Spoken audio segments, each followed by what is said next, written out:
The air around Meghan Markle has always been thick with intrigue, whispers, and controversy. Ever since she entered the royal spotlight, her name has ignited both admiration and resentment in equal measure. But nothing could have prepared the world for the moment when one of her most trusted protectors, a man whose duty was to shield her from harm, appeared before cameras with tears streaming down his face, his voice cracking under the weight of a confession that had been locked away for far too long. His announcement was not about politics, not about security failures, and not even about the royal family itself.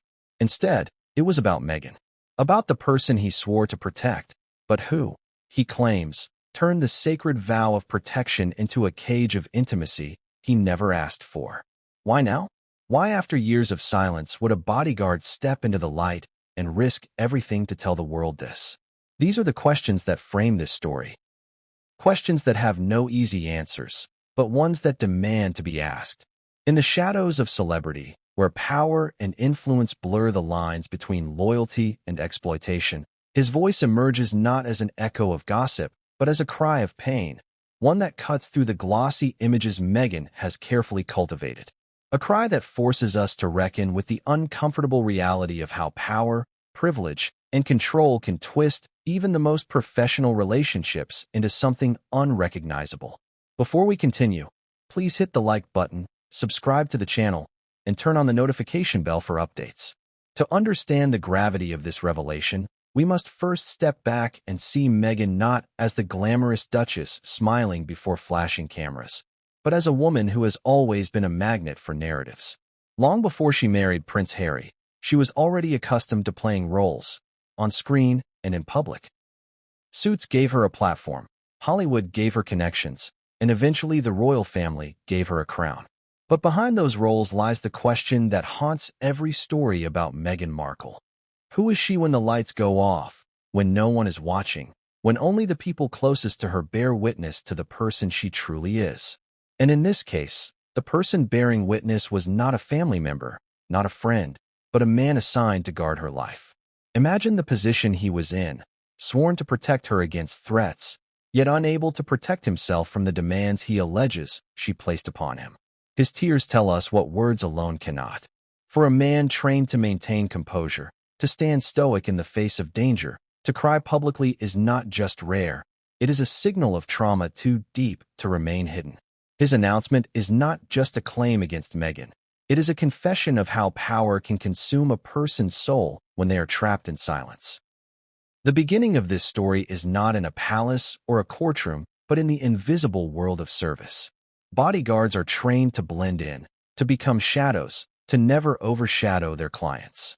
They see everything, hear everything, yet remain ghosts in the narrative of celebrity lives. But what happens when the ghost becomes the victim? What happens when silence becomes unbearable? This is where the story of Meghan's bodyguard begins, not as a tale of scandal, but as a tragedy of a man caught in the crosshairs of power. The middle of our story builds with his struggle. Imagine the nights he lay awake, tormented by the duality of his duty and his lived reality. By day, the cameras captured him walking 2 steps behind her, eyes scanning the crowd for danger. By night, according to his account, he was coerced into something no professional oath could justify. This is not just about physical intimacy, but about control, manipulation, and fear. When power is unequally distributed, consent becomes a blurred line, and silence becomes a prison. His tears tell us that silence was his prison for years. Every time Meghan appeared on the front page, every glamorous gala she attended, every speech she gave about empowerment, he was standing there, invisible to us, yet carrying a truth that gnawed at him from within. And so the middle of this introduction is about tension, the unbearable tension between appearance and reality. Meghan has always been painted in dual tones, heroine to some, villain to others. To her admirers, she is a modern rebel, a voice for progress, a woman who dared to defy the stiff traditions of the monarchy. To her critics, she is manipulative, self-serving, and driven by an insatiable hunger for the spotlight. But what if the truth is far darker than either of these portrayals? What if behind the speeches about female empowerment, behind the humanitarian image, lies a pattern of exploiting those closest to her? The bodyguard's tearful testimony cracks open that possibility, and once opened, it cannot be closed. The end of this introduction is not a conclusion. It is an open wound. His shocking announcement does not answer every question. It raises more. How will Meghan respond? Will Prince Harry stand by her side, or will the accusations drive a deeper wedge into their already fractured public image? What will the royal family say, if anything at all? And more importantly, how does the world react when a man, expected to be stoic and unbreakable, breaks down and reveals that he himself was broken? This is not just Meghan's story. It is his story. It is the story of how power can corrupt intimacy, of how silence can suffocate truth, and of how tears can become the most powerful weapon against secrecy. The story of a bodyguard is rarely told, and even when it is almost always seen through the lens of loyalty, strength, and unwavering silence. These men and women are trained to stand in the background, to protect their clients while erasing their own identities from the picture. They are the invisible shields, absorbing danger so that others can shine under the spotlight. Yet behind those dark sunglasses and carefully neutral expressions, there are human beings with fears, emotions, and limits. Meghan Markle's bodyguard, the man whose breaking point would eventually shock the world, began his journey into her orbit as just another silent figure, sworn to serve, sworn to protect, and sworn to disappear into the shadows. But no amount of training could prepare him for the burden he was about to carry, a burden far heavier than any threat from a crowd or stalker in the night. When he first accepted the assignment, it was seen as a mark of trust.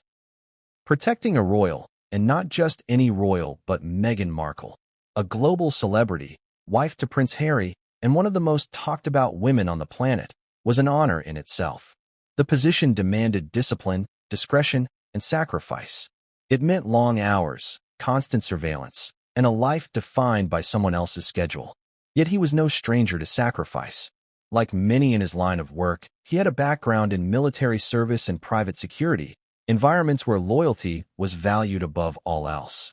He had seen war zones. He had handled high-risk operations, but nothing compared to the psychological strain of what was to come. In those early days, the burden he carried was professional. He shouldered the constant responsibility of keeping Meghan safe from the press, from critics, from strangers who wanted too much of her. Crowds followed her everywhere. Flashbulbs popped in her face. Voices screamed her name with admiration or anger. And there he was, a silent wall between her and the chaos. At first, he thought the greatest challenge of his duty would be handling that intensity, managing the relentless energy that came with guarding one of the most recognizable women alive. But soon he discovered that the real weight of his job would not come from the outside world. It would come from her. The silent burden began subtly. It was not a single explosive moment, but a series of small lines crossed, each one pushing him further into a space where duty and personal violation blurred. Meghan had a way of commanding a room, and she also had a way of commanding the people in her orbit. The bodyguard, loyal and trained, was caught in that gravitational pull.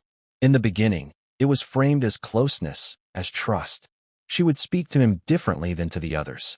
She confided in him at odd hours. She blurred the professional boundaries with a kind of charm that left little room to say no. To anyone on the outside, it may have looked like she was simply being friendly, perhaps even relying on him as a confidant in moments of stress. But behind closed doors, his reality was shifting. The weight on his shoulders was no longer just physical protection. It was the weight of secrets, of unspoken demands, of unrelenting pressure to be something he never signed up to be. He bore this burden in silence because silence was what was expected of him. Bodyguards do not complain. They do not reveal what they see. They are trained to take whatever comes and bury it under layers of composure. But silence has a cost. Every time he put on his uniform and stood at her side, he was not just protecting her from danger. He was protecting her from exposure. He was living a double life. On the surface, the stoic protector, and beneath that, a man crumbling under the weight of a responsibility that no security training manual had ever prepared him for. The loneliness of his position only deepened the strain. Unlike a soldier in combat who has comrades sharing the same risk, a bodyguard walks his post alone. He could not confide in his peers without breaching trust. He could not tell his family without risking their safety or his livelihood. The silent burden became a private prison, one where the bars were invisible, but the confinement was absolute. He had no outlet, no relief, no voice. Every day was a performance of strength. Every night was a collapse into exhaustion and despair.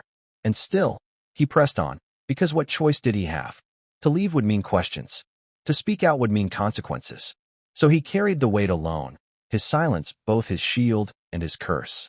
This burden grew heavier as Meghan's star shone brighter. The more attention she commanded, the more scrutiny surrounded her, the more he was expected to be the unbreakable wall at her side. People often looked at him and saw power. The muscular build, the unflinching stare, the presence that could clear a room with a glance. But power is not the same as control. Outwardly, he appeared to be in control of every situation. Yet inwardly, he had lost control of the most personal boundaries a man can hold. It is this paradox that made his silence so suffocating. To the world, he was untouchable. To himself, he was trapped. Every burden has a breaking point, and his would come later, but in this chapter of his life, the weight was still accumulating. Each day of silence, each night of conflict, added another stone to the load he carried. His tears, which would one day shock the world, had been building drop by drop, year after year, until the dam finally burst. But at this stage, he was still holding it all in, his silence a mask so convincing that no one, not even those closest to Meghan, suspected the storm brewing inside him.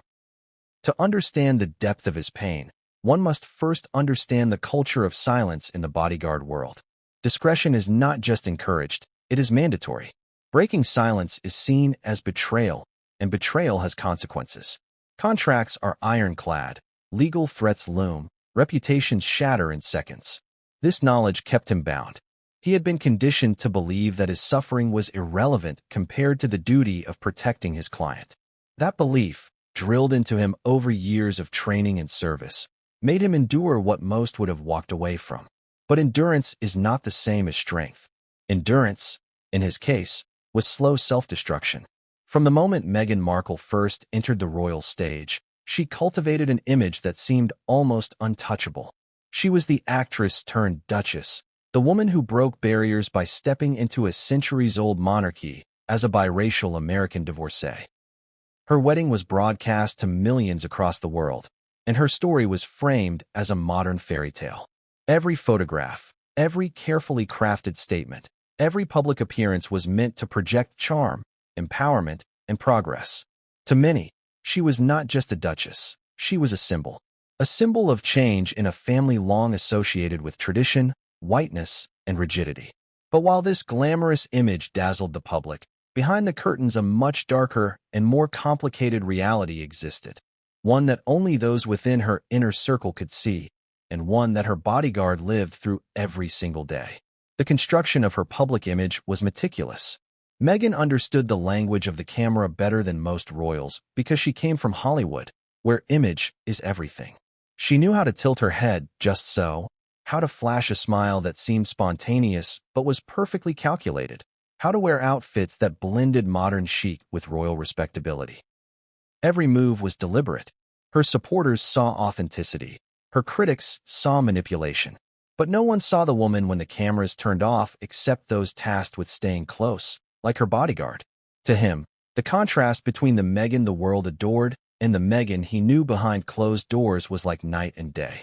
The glamorous image was one of a humanitarian, a woman speaking out on issues of equality, women's rights, and compassion.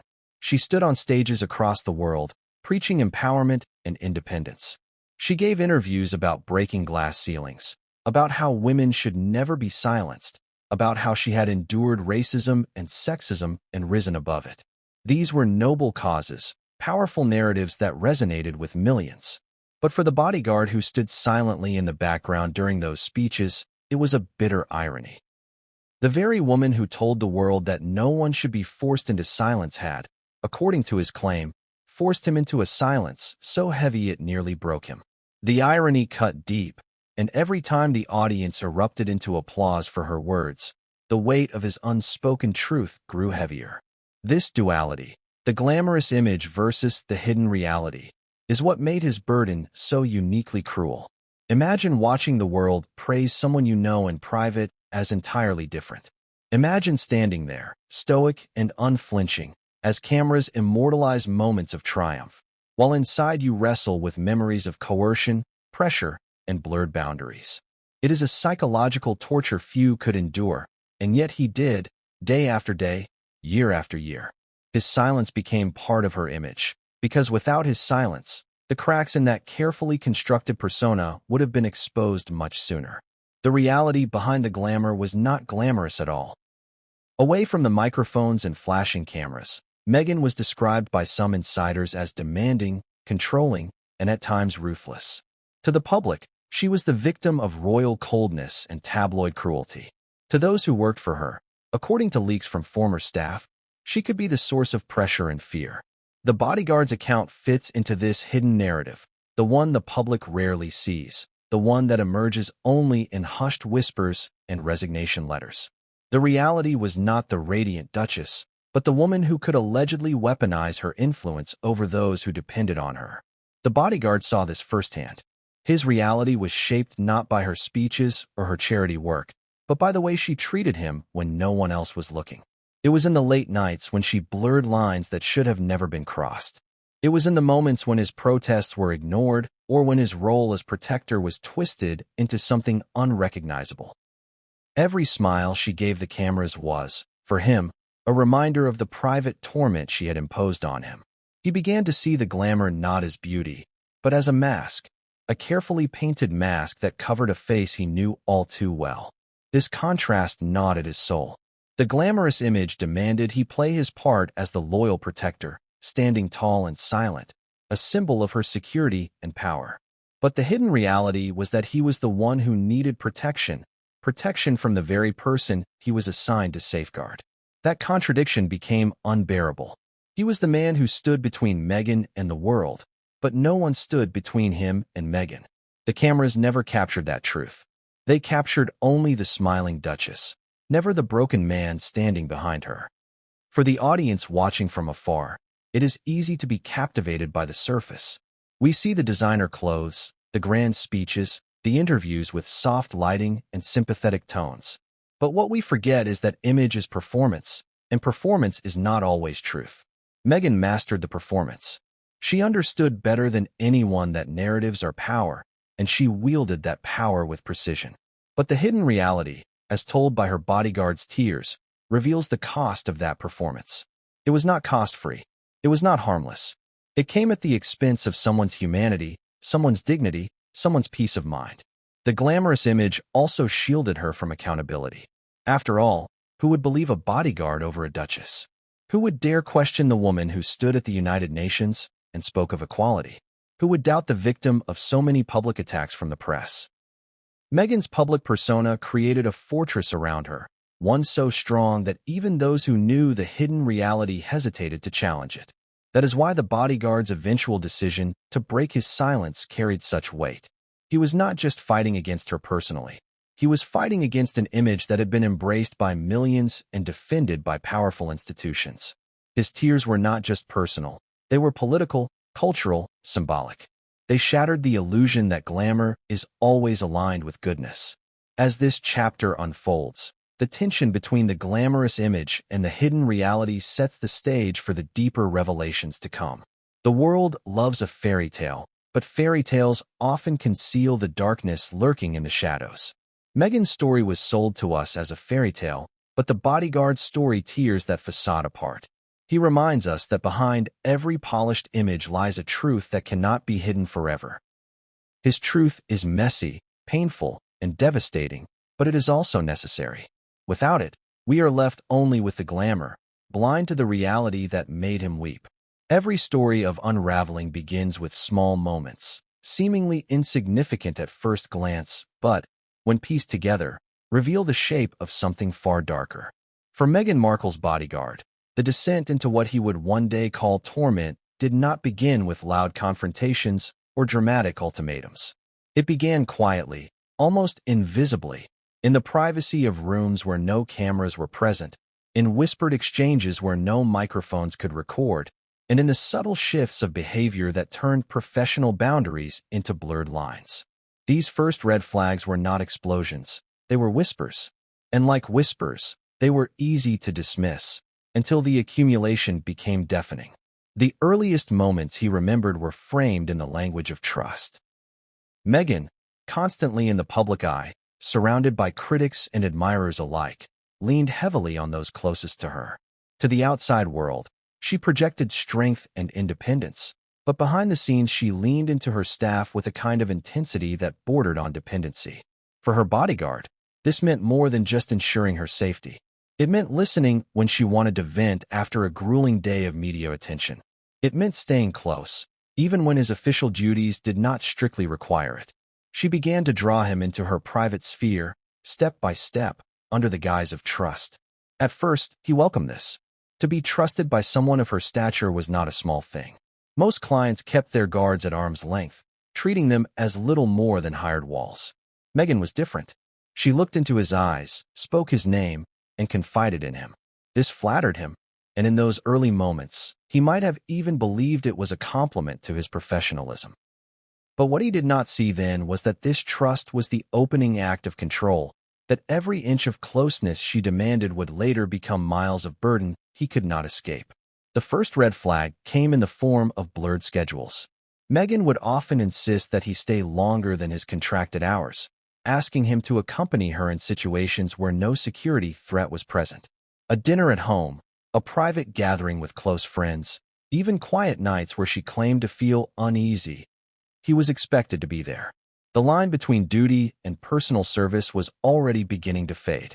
Most security professionals could draw a firm boundary, but when the request comes from someone as powerful as Meghan, refusal feels dangerous. His silence was not just compliance, it was survival. Another warning sign came in her tone. Meghan's public persona was one of warmth, eloquence, and charm. But behind closed doors, the tone could change swiftly. There was a sharpness, a demand for obedience, that left little room for negotiation. The bodyguard noticed how she tested limits, first with small requests, then with larger ones. It began innocuously enough, asking him to fetch things, to sit closer, to remain available at her beck and call. But with each acquiescence, the ground shifted further beneath him. What began as professional flexibility soon transformed into personal subjugation. It was in these private settings that he began to feel uneasy. There were looks that lingered too long, conversations that veered into territory that was not appropriate for an employer and employee. She would ask questions about his personal life, about his relationships, about his vulnerabilities. On the surface, it could be mistaken for friendliness, but he knew better. These were not idle curiosities, they were probes.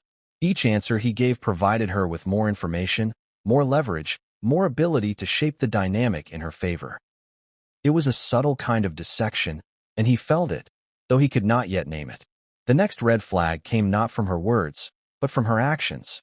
On several occasions, she orchestrated situations where they were alone, even when other staff could have been present.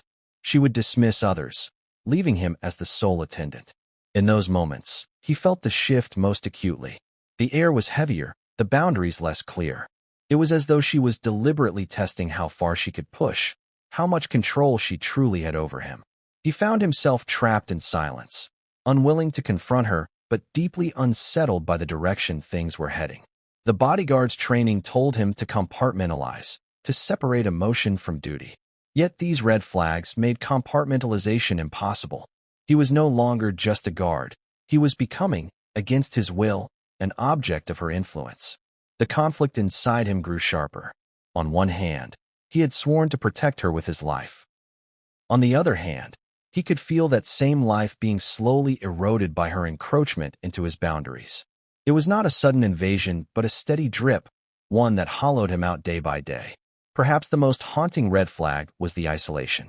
Meghan knew how to isolate people, whether intentionally or instinctively. She positioned him in such a way that he could not speak openly with colleagues. His unique proximity to her meant that others could not fully understand what he was experiencing, and she reinforced that by subtly discouraging him from forming close ties with other staff. She would say things like, "I only trust you," or "You're the only one who really understands me." These statements, while flattering to the untrained ear, were shackles to him. They bound him to her in a way that left no escape. He began to feel like he was the only one in the world who could shoulder this responsibility, and that sense of exclusivity was both a prison and a curse. These first red flags were the cracks in the facade, but at the time, they were easy for outsiders to miss. To the public, Meghan continued to shine as a duchess redefining the monarchy. To the press, she was a headline machine. To her supporters, she was a beacon of progress. But to the man assigned to guard her, the cracks were widening with every private encounter. He could feel the foundation trembling beneath his feet, even if the rest of the world remained mesmerized by the palace walls. It is often said that hindsight is perfect vision. Looking back, the bodyguard could trace the exact moments when the boundaries eroded, when the red flags appeared, when his silence cost him pieces of his dignity. At the time, he told himself it was part of the job, that she was under immense stress, that he had to be flexible. But deep down, he knew that something was wrong. He knew that what was unfolding in those private rooms was not the duty he signed up for. It was something else, something darker, something that would one day bring him to tears in front of the entire world. And so, the chapter of First Red Flags closes not with a dramatic revelation, but with an uneasy silence. It ends with a man who saw the warning signs, who felt the discomfort creeping into his bones, but who remained silent because silence was the only option he believed he had. The world saw glamour, but he saw the shadows creeping in.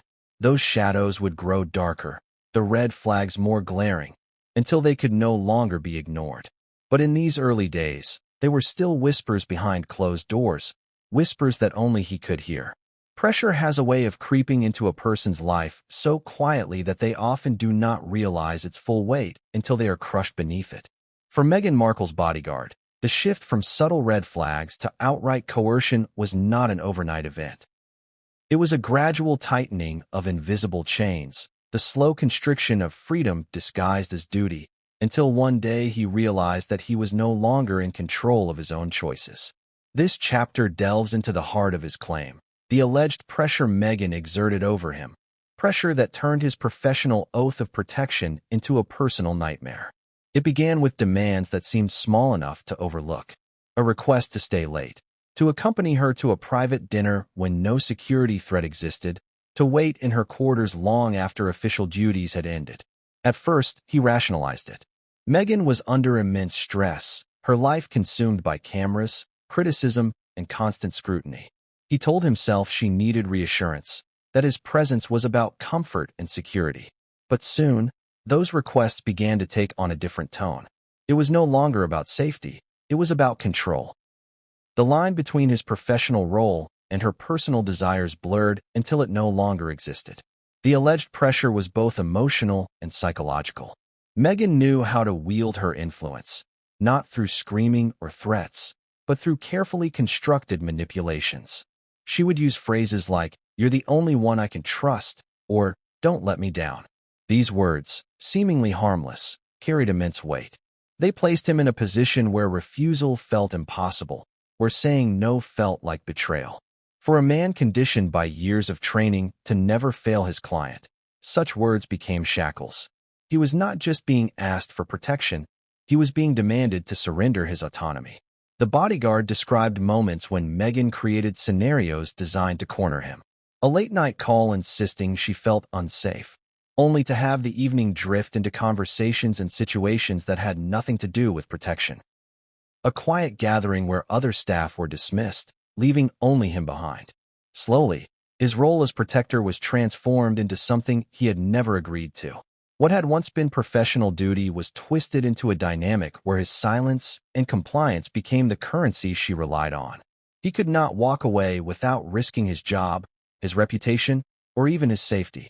This was the essence of the alleged pressure, not brute force, but the suffocating reality of being trapped in a web spun from influence, manipulation, and control. The physical aspect of this alleged pressure, as he later revealed, was the most devastating. According to his account, Meghan forced him into intimate encounters that stripped him of dignity and violated every principle of his profession. For a man who had sworn to protect, to be turned into a tool of exploitation was unbearable. He described the encounters as moments of helplessness, where every fiber of his being wanted to resist, but the weight of her power made resistance feel futile. His body may have complied, but his spirit was broken each time. This contradiction, outward compliance paired with inward resistance, is one of the cruelest forms of coercion, leaving scars deeper than any physical wound. The pressure was not constant in tone. It alternated between charm and dominance. Meghan could be disarmingly warm, thanking him, praising him, making him feel essential. Then, in other moments, she could be sharp, cold, and demanding, reminding him of the consequences of failure. This cycle of reward and punishment created a psychological cage. He was never sure which Meghan he would face, the one who smiled and leaned in with gratitude, or the one who demanded without care for his boundaries. That unpredictability was itself a weapon, keeping him off balance, ensuring that he remained compliant out of fear of what refusal might bring. Over time, the bodyguard began to realize that his silence was not just about protecting her. It was about protecting himself from the fallout. If he spoke out, who would believe him? He was a bodyguard, an employee, easily dismissed as disgruntled or opportunistic. She, on the other hand, was a duchess, a global celebrity, a woman whose every move was defended by legions of admirers. The imbalance of power could not have been greater. His very identity as a man made it harder still. Society rarely believes men who speak about coercion.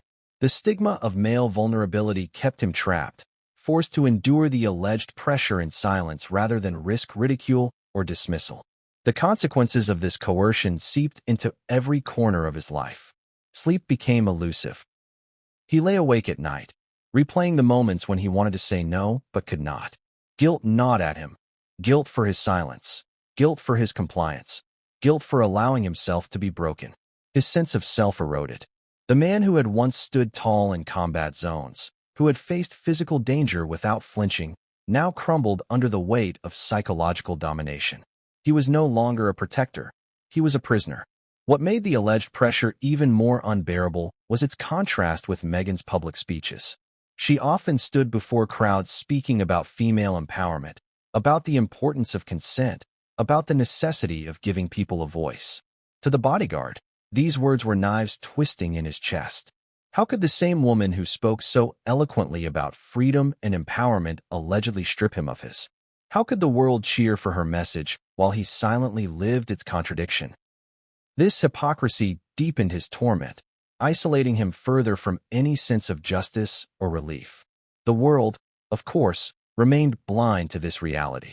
The cameras captured the glamorous Meghan, the humanitarian, the duchess, the celebrity. They never captured the man standing 2 steps behind her, holding his composure while his dignity was eroded behind closed doors. That invisibility was part of the pressure too. He was not just silenced, he was erased. His existence mattered only insofar as it served her narrative. Beyond that, he was invisible, and invisibility is one of the cruelest forms of captivity. In time, the weight of this alleged pressure became unbearable. His tears, which would one day shock the world, were born from years of silent compliance, years of psychological and physical coercion, years of carrying a burden he was never meant to bear. The pressure Meghan allegedly placed on him was not just about intimacy, it was about power. Power to control, power to manipulate, power to bend another human being's will until they no longer recognize themselves. That is the core of his accusation, the truth that shattered him, that the woman he was meant to protect allegedly used her influence to strip him of his ability to protect himself. Fear is an invisible prison, and silence is its lock. For Meghan Markle's bodyguard, this was the reality he lived in every day once the alleged coercion had taken hold of his life. What made it unbearable was not just what happened in those private spaces, but the fact that he could never speak of it, never cry out for help, never seek justice without risking everything he had built. This was the double punishment. First the experience itself, and then the suffocating silence that followed it. Living in fear and silence meant carrying a secret that weighed on his chest like lead. Each day he woke up and dressed in his uniform, outwardly appearing to be the calm, strong figure the world expected of him. He walked a step behind Meghan, scanned crowds for danger, and positioned himself as a wall between her and harm. To the cameras, he was unflinching, professional, unbreakable. But inside, he lived with a gnawing fear, not of terrorists or intruders, but of Meghan herself. The very person he was sworn to protect had become, in his mind, the source of his torment. The silence was not voluntary. It was forced upon him by circumstance, by the power imbalance between him and Meghan, and by the unspoken rules of his profession. Bodyguards are trained to never speak about what they see. Confidentiality is as important as physical strength. To break silence is to destroy trust, and to destroy trust is to end a career. He knew this, and Meghan knew it too. That knowledge became another weapon in her arsenal. As long as he remained quiet, she could maintain her glamorous public image, and he could continue to pretend to be nothing more than the silent protector. But the cost of that silence was his sanity. Fear is not always loud. Sometimes it is the quiet dread that follows you from room to room. The bodyguard described the constant tension he felt whenever he was near her, the inability to relax, the anticipation of what she might demand next. His life became a series of calculated responses, every movement and word measured to avoid provoking her displeasure. He feared her anger, feared her disappointment, feared what might happen if he dared to refuse. That fear seeped into every corner of his life, even outside work. He became distant from family, evasive with friends, unable to explain why he seemed so burdened. The silence isolated him, cutting him off from those who might have been able to help. At night, the silence was louder still. He would lie awake replaying moments he could not erase, his body tense even in rest. Sleep became a stranger, and when it came, it brought nightmares rather than relief. He dreamed of crowds turning on him, of Meghan's voice demanding more, of running but never escaping. The line between dream and reality blurred, until even in waking hours he could not shake the feeling of being trapped. This is what living in fear does. It erodes not just your peace, but your very sense of self. The fear was not only emotional, but practical. He feared for his job, for his reputation, for the possibility that if he spoke out, no one would believe him. Meghan was powerful, beloved by many, and defended by the institution of royalty itself. Who would take the word of a bodyguard over a duchess? He knew the answer. Almost no one. This knowledge kept him silent. He feared that speaking would not just end his career, but ruin him entirely, branding him a liar, a betrayer, a man trying to profit from false allegations. That fear was a chain stronger than any physical restraint. Yet silence is corrosive. Over time, it eats away at the spirit. He began to feel like he was disappearing, like his voice no longer mattered, like he was no longer a person but an object, a tool for her use, a shadow to protect her light. He watched her stand on stages speaking about truth and justice, while he lived a truth he could never speak and endured an injustice he could never challenge. This contradiction deepened his despair. It is one thing to be silenced. It is another to watch the world applaud the very person who silenced you. In the rare moments when he considered breaking his silence, the fear would overwhelm him. What if Meghan retaliated? What if the royal family buried his claims before they were even heard? What if the press tore him apart, portraying him as bitter or delusional? The risks seemed insurmountable, and so he returned again and again to silence, convincing himself that endurance was his only option. But endurance is not strength. Endurance in his case was slow destruction. Each day of silence was another piece of himself lost. The silence was also compounded by shame. Society does not easily accept men who say they were coerced. Masculinity is often tied to strength, to control, to dominance. For a man to admit that he had been manipulated and forced was to risk ridicule and disbelief. He feared people would say, "Why didn't you just walk away?" Or, "How could a man let that happen to him?" These questions, though cruel, echoed in his own mind. He blamed himself for not resisting, for not leaving, for not speaking sooner. That shame fed the silence, locking him deeper into his private prison. Despite this, the fear and silence could not erase his humanity. Inside, the pain was building, pressing against the dam of his composure. Every smile Meghan flashed at cameras, every headline praising her, every cheer from an adoring crowd was another stone added to the weight on his chest. His silence did not protect him, it crushed him. The tears that would later pour from his eyes before the world were born in these years of silence. years of swallowing his pain until it choked him. Living in fear and silence meant living in contradiction. He was a man who looked strong but felt weak, who stood in the light of fame but lived in the darkness of secrecy, who appeared free but was bound by invisible chains.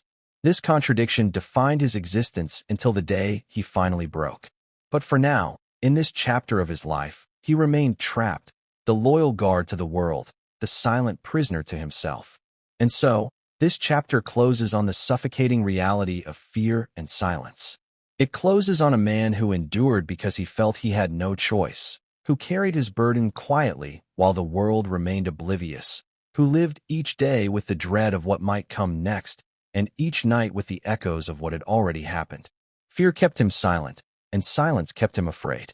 Together, they built a cage from which he saw no escape, until the day his tears shattered the silence and exposed the fear for all to see. Every human being has a threshold, a point where silence shatters and endurance collapses under the weight of unrelenting strain. For Meghan Markle's Bodyguard, that point did not come overnight. It built slowly, over months and years, like water pressing against a dam. Each demand, each moment of coercion, each night of sleepless torment added pressure until the structure of his silence could no longer hold. What the world saw, a man in tears making a shocking announcement, was the explosion. But the breaking point itself was forged in the quiet moments leading up to it, moments when he realized he could no longer survive in the prison he had been forced to inhabit. The first cracks in his composure were subtle. He began to notice that he could not maintain the mask of stoicism as easily as before.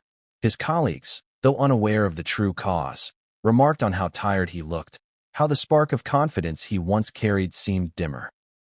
He brushed it off with excuses about long hours, difficult assignments, the strain of working under constant media scrutiny. But inside, he knew the truth. The dam was weakening. Every time Meghan pushed him further into compliance, every time he felt his dignity stripped away, the cracks widened. He was no longer just enduring, he was unraveling. The moment of breaking began not with an act of coercion, but with a realization. He had been walking beside Meghan during yet another public engagement, watching her wave to cheering crowds. When it hit him with full force, the world was celebrating an illusion. They saw strength, compassion, empowerment. He saw hypocrisy, manipulation, and exploitation. The disconnect between perception and reality became unbearable. For the first time, he asked himself, "How long can I live like this?" The question lingered, tormenting him, echoing through his mind day and night. That was the seed of his breaking point. The acknowledgement that his silence was killing him more than speaking ever could. As weeks went on, the pressure grew worse. Meghan's demands intensified, or perhaps his ability to endure them weakened. Small things triggered larger responses. A late-night call, once tolerated, now filled him with dread so deep he felt physically ill. A lingering look or a manipulative phrase, once swallowed, now made his chest tighten with rage and despair. He began to feel his body betraying him, trembling hands, pounding heart, difficulty breathing. These were not signs of weakness, but signs that his mind and body were screaming for release. His silence had trapped him, but his humanity was demanding escape. The breaking point came in the form of exhaustion. He had been working long hours without rest, carrying both the physical strain of his job and the emotional strain of his secret. One night, after yet another private encounter that left him feeling hollow, he collapsed into his chair, unable to move. Tears he had held back for years began to fall, first quietly, then uncontrollably. For the first time, he allowed himself to cry, not in front of Meghan, not in front of colleagues, but alone, in the safety of his own solitude. Those tears were the beginning of his liberation. They were proof that the dam was failing, that the silence would not hold forever. But the true breaking point came when he realized he could no longer perform his duty effectively. Standing in front of cameras, meant to project strength and vigilance, he felt himself falter. His mind wandered, his focus slipped, his composure wavered. He was no longer the unbreakable protector the world believed him to be. The illusion of strength was collapsing alongside the illusion of Meghan's image. And when a bodyguard can no longer protect, when his silence endangers not just himself but others, something must give. He knew then that he had reached the end of what he could endure.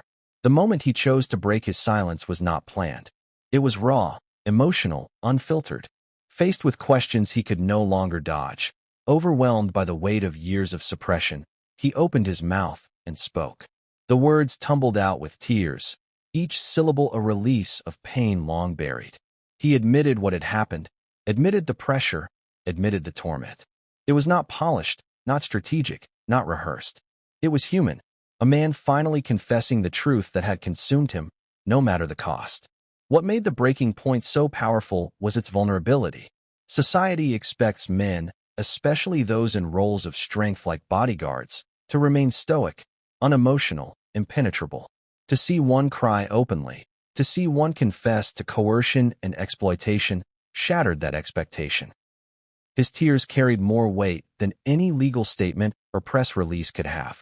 They told the world, in the most human language possible, that he had suffered, that he had endured too much, and that he could no longer remain silent.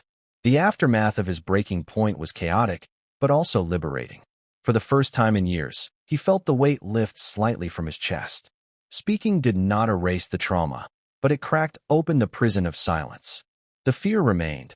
Fear of retaliation, fear of disbelief, fear of what Meghan or her defenders might do.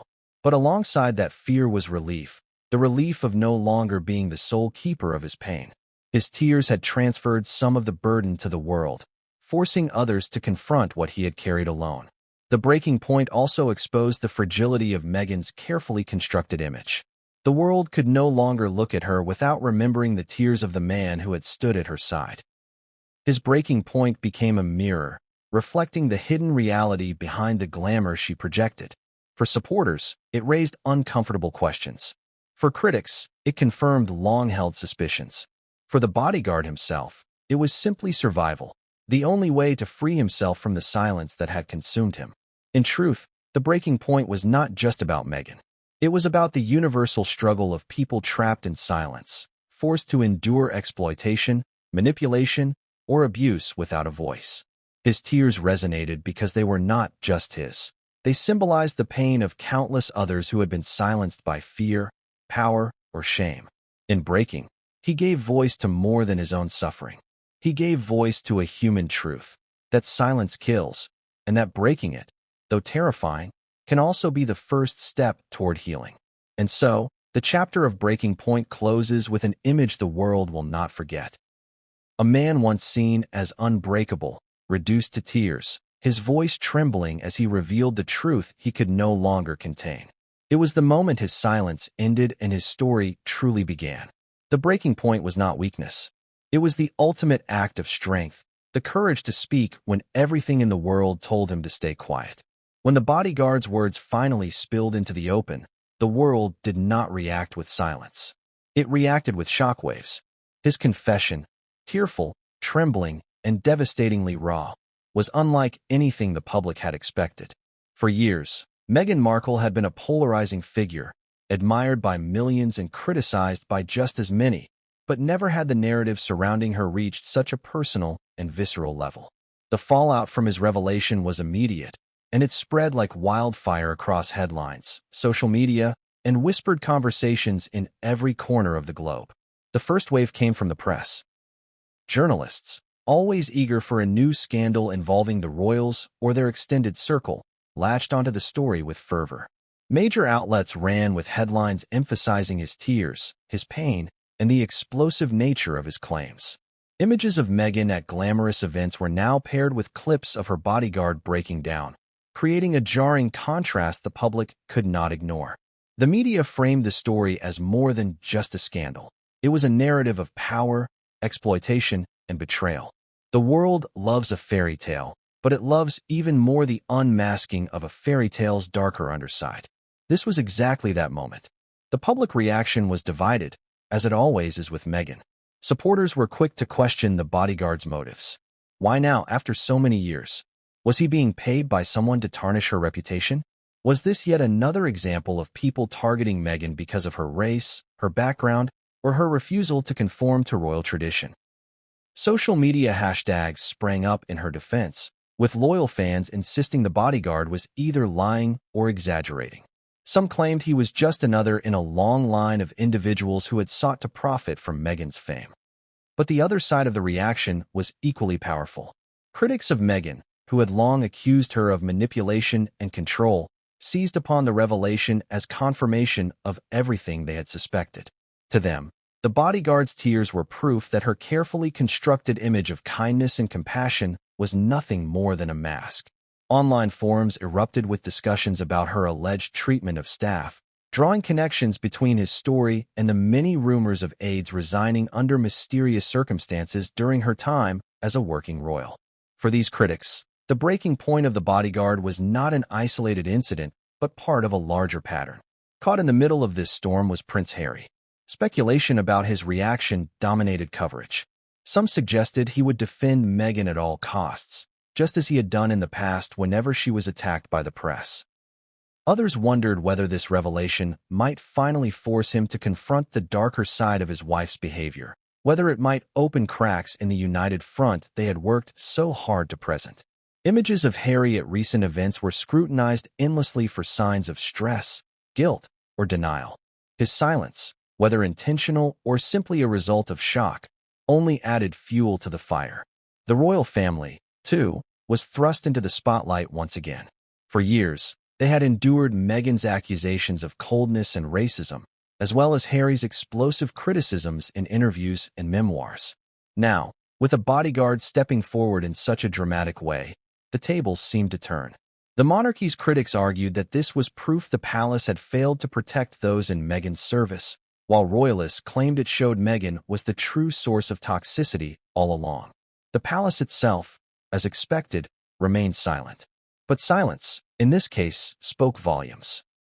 To many, it signaled that the family was watching events unfold with interest, perhaps even quiet satisfaction, as Meghan's image began to fracture on a global stage.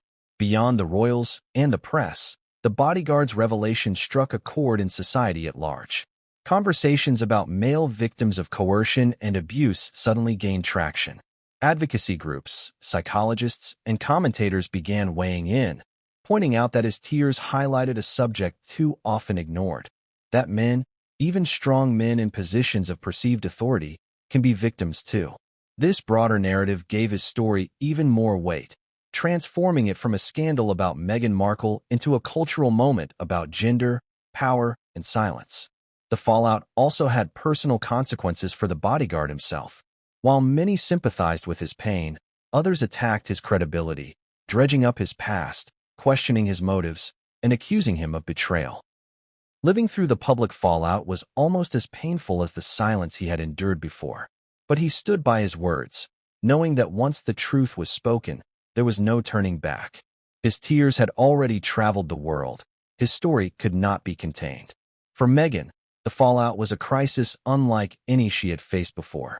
She had weathered negative press, family drama, and royal disputes, but this was different. This was personal, intimate, and impossible to dismiss as simple tabloid gossip. The image she had worked so hard to protect was under siege, not from outsiders, but from someone who had been in her inner circle, someone the public trusted to know the truth. Damage control became her immediate priority. Her camp began issuing carefully worded statements, denying the allegations, suggesting the bodyguard was misinterpreting events, and emphasizing Meghan's long history of advocating for women's rights. But the more she defended herself, the more people questioned how her words aligned with the reality described by the man who had once protected her. The public fallout also revealed something deeper: how much people wanted to believe in or disbelieve Meghan. To some, she remained a victim of relentless attacks, unfairly maligned at every turn. To others, she was finally being exposed as the manipulative figure they had always suspected. The bodyguard's tears became a kind of Rorschach test, interpreted through the lens of people's pre-existing opinions about Meghan. But one thing was certain: his revelation had changed the conversation forever. In the days and weeks following his announcement, the story dominated headlines. Television debates, YouTube exposés, and endless online discussions dissected every angle. The fallout was not contained to Meghan's reputation. It rippled through discussions of celebrity culture, royal responsibility, and the very nature of power dynamics between public figures and the people who serve them. His tears had started a storm that no one could stop. When the bodyguard's tearful revelations spread across the globe, one question quickly rose above the noise of public debate. Where did Prince Harry stand in all of this? The world has long been fascinated by Harry's loyalty to Meghan, a loyalty so intense that it led him to sever ties with the institution that raised him, to clash openly with his family, and to defend her against the press at all costs. But the bodyguard's claims placed him in an impossible position, caught between defending the woman he loved and confronting the possibility that the loyalty he had shown for years might now expose him to ridicule, scorn, and betrayal. Harry's entire public identity since marrying Meghan had been rooted in one unshakable truth: he would protect her at any cost. He had positioned himself as her shield against the tabloids, against racism, against the coldness of palace life. His speeches, interviews, and even his memoir painted the picture of a man who saw his wife as both partner and cause. Defending Meghan was not just his choice, it was his mission. And yet, now he was forced to grapple with allegations that flipped this narrative upside down. How could he reconcile his role as her protector with the image of her bodyguard breaking down, claiming she was the one who had inflicted harm? The first thing the public noticed was Harry's silence. In the immediate days after the revelation, when statements from Meghan's camp attempted to downplay or deny the allegations, Harry said nothing. No interview, no Instagram post, no leaked quote through a spokesperson. This silence was deafening. For a man who had previously responded quickly and forcefully to any attack on his wife's character, the absence of words suggested inner turmoil. Was he struggling to process the claims? Was he furious behind closed doors but unwilling to show it? Or was he preparing a defense so carefully constructed that he dared not rush? The world speculated endlessly. Inside Harry's mind, the conflict must have been unbearable. On one side, his loyalty to Meghan, a loyalty forged not just by love, but by years of feeling that she was his only true ally against the institution of monarchy. On the other side, the reality of the bodyguard's testimony, a testimony given with tears, with visible pain, with a credibility that could not be dismissed outright. If Harry dismissed the bodyguard, he risked looking like a man blind to truth, defending his wife at the expense of justice. But if he acknowledged even the possibility of truth, he risked dismantling the very foundation of the marriage he had sacrificed so much to protect. The public's fascination with Harry's position was not just about curiosity, it was about symbolism. Harry had become, in many ways, a symbol of love triumphing over duty, of a man choosing his wife over his crown. His marriage was a statement to the world that personal happiness mattered more than tradition. Now, however, that symbol was being tested. If Meghan's alleged actions were true, then Harry's sacrifice took on a darker meaning. He had abandoned family, country, and duty for a woman who might have betrayed the very values he claimed to hold dear. His position in this scandal would not only determine his future, but would also redefine the narrative of his entire post-royal life. Speculation about Harry's private feelings became a media obsession. Some insiders claimed he was furious, not at Meghan, but at the bodyguard for daring to speak. They painted a picture of Harry pacing behind closed doors, railing against betrayal, determined to crush the story before it gained more traction. Others suggested he was shaken, quietly demanding answers from Meghan, questioning whether he had ignored warning signs along the way. The truth remained hidden, but the speculation itself fueled the storm. The world wanted to know, was Harry still the unwavering husband, or was he now a man on the edge of doubt? The royal family's quiet watchfulness only amplified the pressure. Harry had long accused his relatives of failing to support Meghan, of being cold and dismissive of her struggles. Now, some observers wondered whether he secretly feared their reaction. Would William, his estranged brother, use this as ammunition to further discredit him? Would Charles, his father, remain aloof, quietly satisfied that Harry's choices were unraveling? For a man who had spent years defining himself in opposition to the family he left behind, the possibility that they might see vindication in his turmoil must have been bitter indeed. Harry's position also raised questions about fatherhood.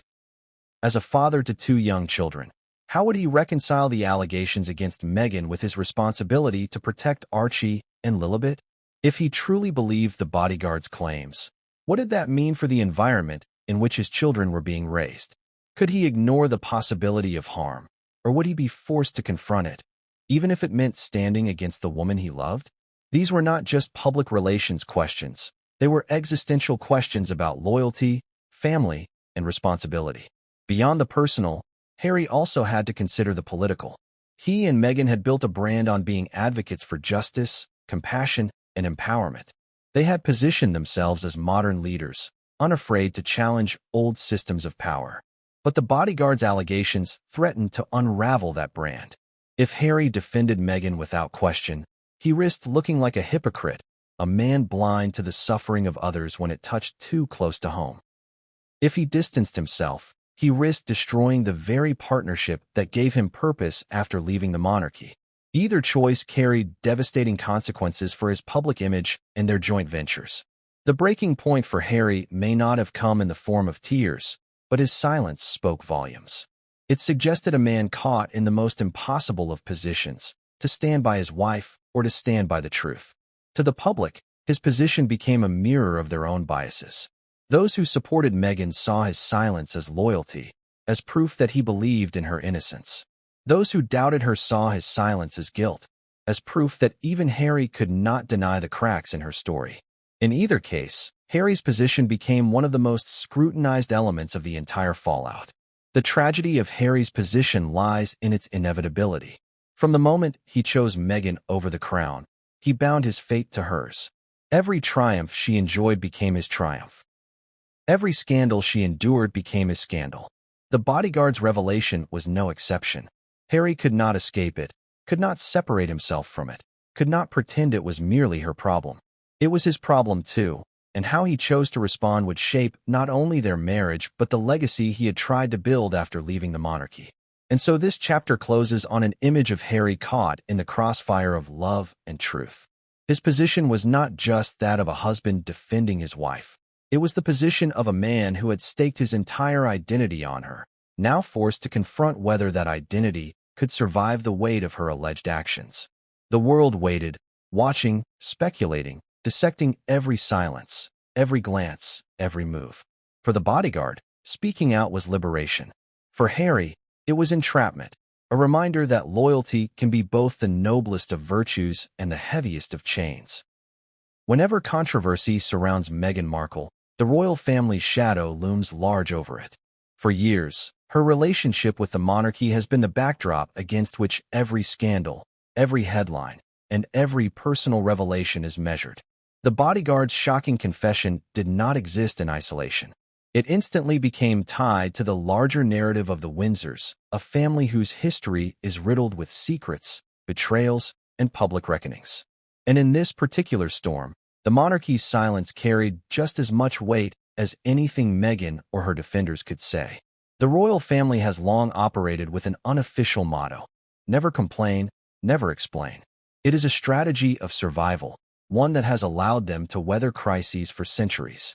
Yet Meghan's scandals have tested this principle in ways few others have. From the moment she entered the family, she disrupted its carefully managed image. To some, she was a breath of fresh air, modern and relatable. To others, she was a threat, an outsider unwilling to bend to tradition. When she and Harry stepped away from royal duties, the family shadow followed them across the Atlantic, shaping every perception of their words and actions. In the wake of the bodyguard's confession, many asked, what did the royal family know, and when did they know it? The monarchy is not blind to the behavior of its members and their associates. Security reports, staff complaints, and internal discussions circulate constantly within palace walls. Was the bodyguard's pain something they suspected? Were whispers of his treatment buried to avoid scandal while Meghan and Harry were still working royals? These questions lingered in the air, unspoken but powerful, because the palace has a history of concealing uncomfortable truths to protect the institution.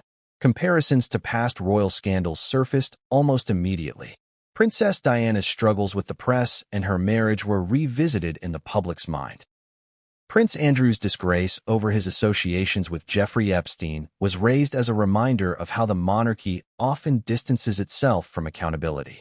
Even the abdication crisis of King Edward VIII decades ago, when love clashed with duty, was invoked as an echo of Harry and Meghan's dramatic exit. The Bodyguard's tears became part of this lineage of royal crises, another chapter in the story of a family that has never been able to fully control the narratives that swirl around it. Inside the palace, reactions were likely more complex than the public could see. For those who had long viewed Meghan as disruptive, the Bodyguard's confession might have been quietly welcomed as vindication. For years, insiders had hinted that Meghan was difficult, that she clashed with staff, that aides left their posts in distress. Now, with a Bodyguard publicly breaking down, those whispers appeared validated. To those voices, the scandal confirmed what they had always believed. Meghan was a destabilizing force, one whose behavior reflected poorly on the monarchy. But the royal family also had to consider the danger of being perceived as complicit. If staff under Meghan's watch suffered in silence, what did that say about the institution's duty of care? Was this another example of the palace failing to protect those who worked within its walls? Just as Diana had once claimed she was left unprotected? Silence, while their standard response, risked being interpreted as negligence. And yet, to speak openly would risk inflaming the situation further, dragging the monarchy into the scandal more directly. It was a delicate balancing act, one that the family had perfected but that grew more difficult with each new revelation. Public perception of the royal family's role in Meghan's saga was divided along familiar lines. Supporters of Meghan painted the monarchy as cold and unwelcoming, the true source of her struggles, and suggested the Bodyguard's pain was simply another example of collateral damage from the institution's rigidity. Critics, however, saw the monarchy as the silent victim, repeatedly undermined by Meghan's actions and now vindicated by the testimony of someone from her inner circle. In both narratives, the royal family's shadow was inescapable. They did not need to speak for their presence to be felt. The Queen's absence in this particular scandal, owing to her passing, also shifted the weight of responsibility. Under Elizabeth II, the monarchy had an aura of stability that allowed it to weather storms with a sense of timelessness. Now, under King Charles, the institution appeared more vulnerable, more exposed.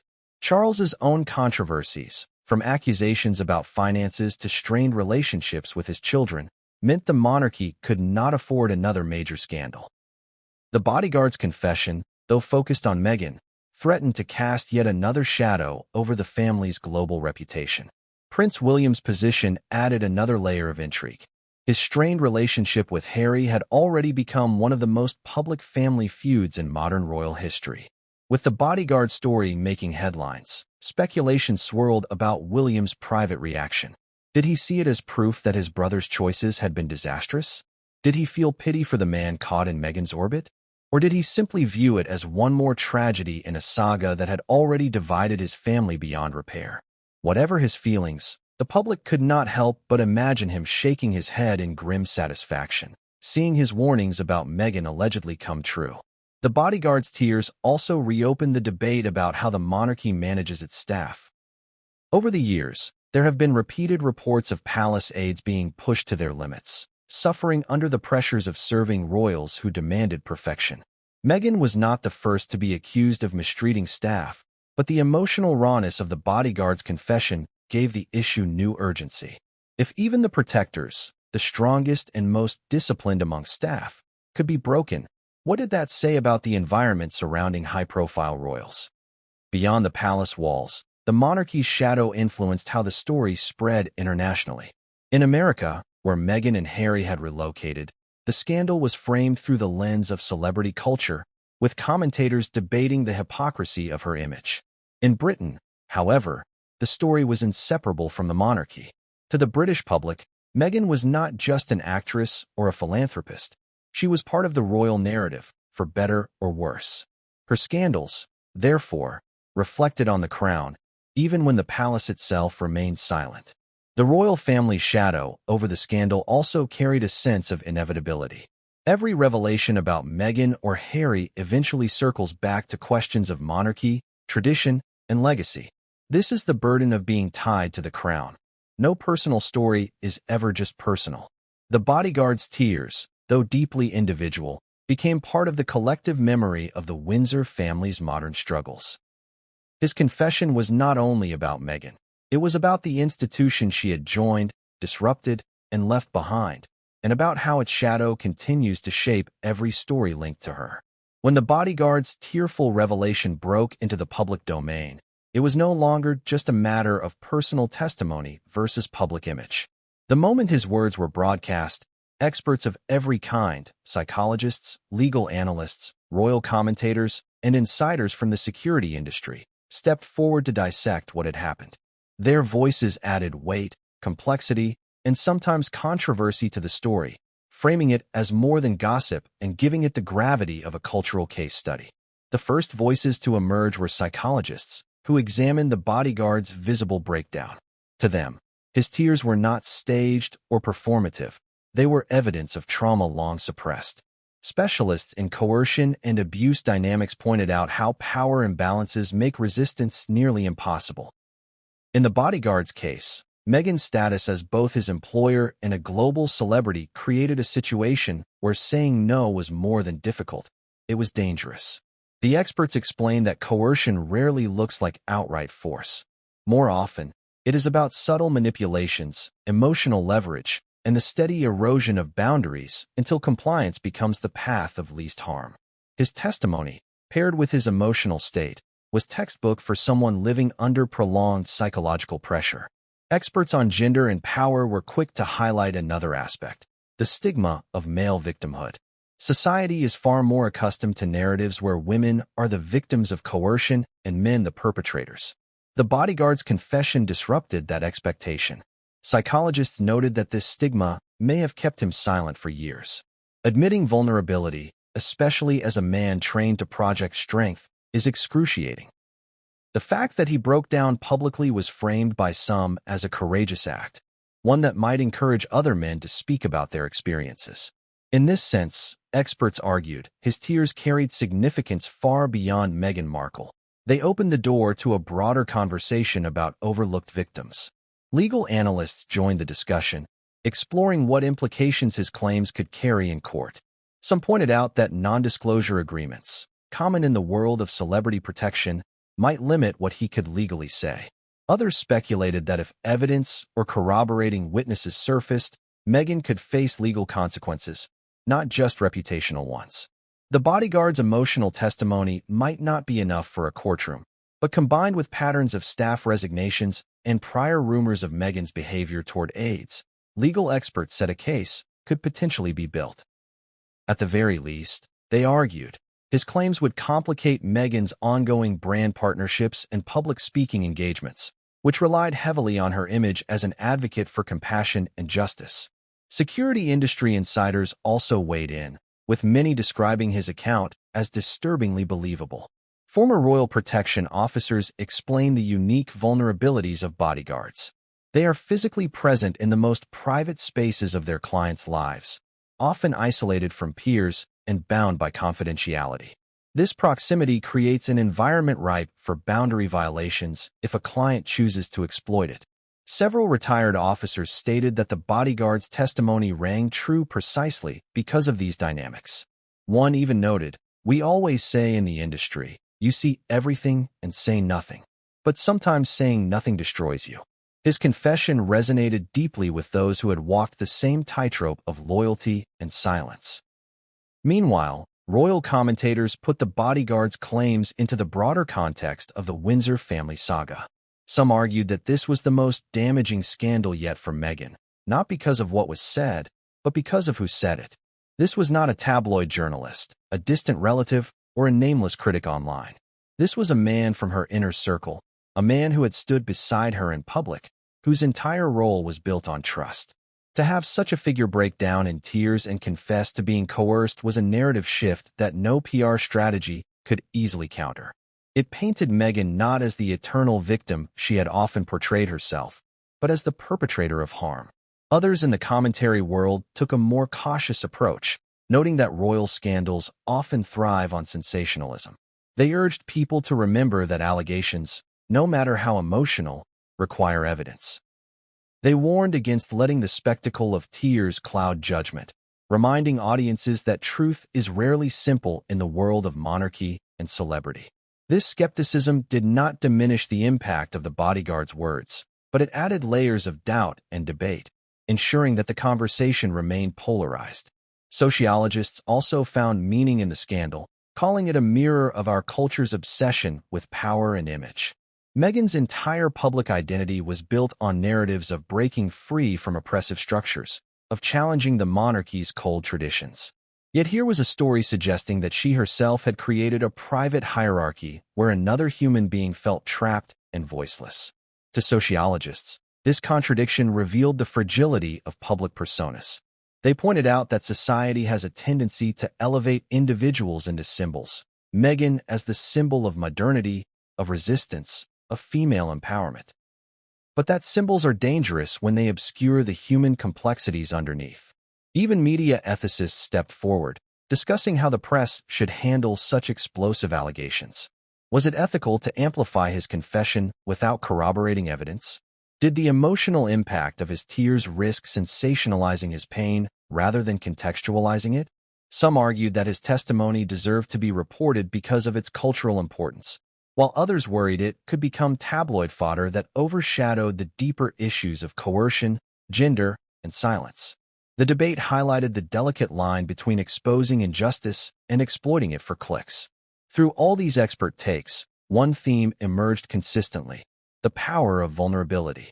The bodyguard's tears carried a force that analysis alone could not provide. Experts agreed that while his words were powerful, it was his visible pain that gave them resonance. Vulnerability, they said, is one of the most disarming forms of truth. It cuts through skepticism and touches something primal in human empathy.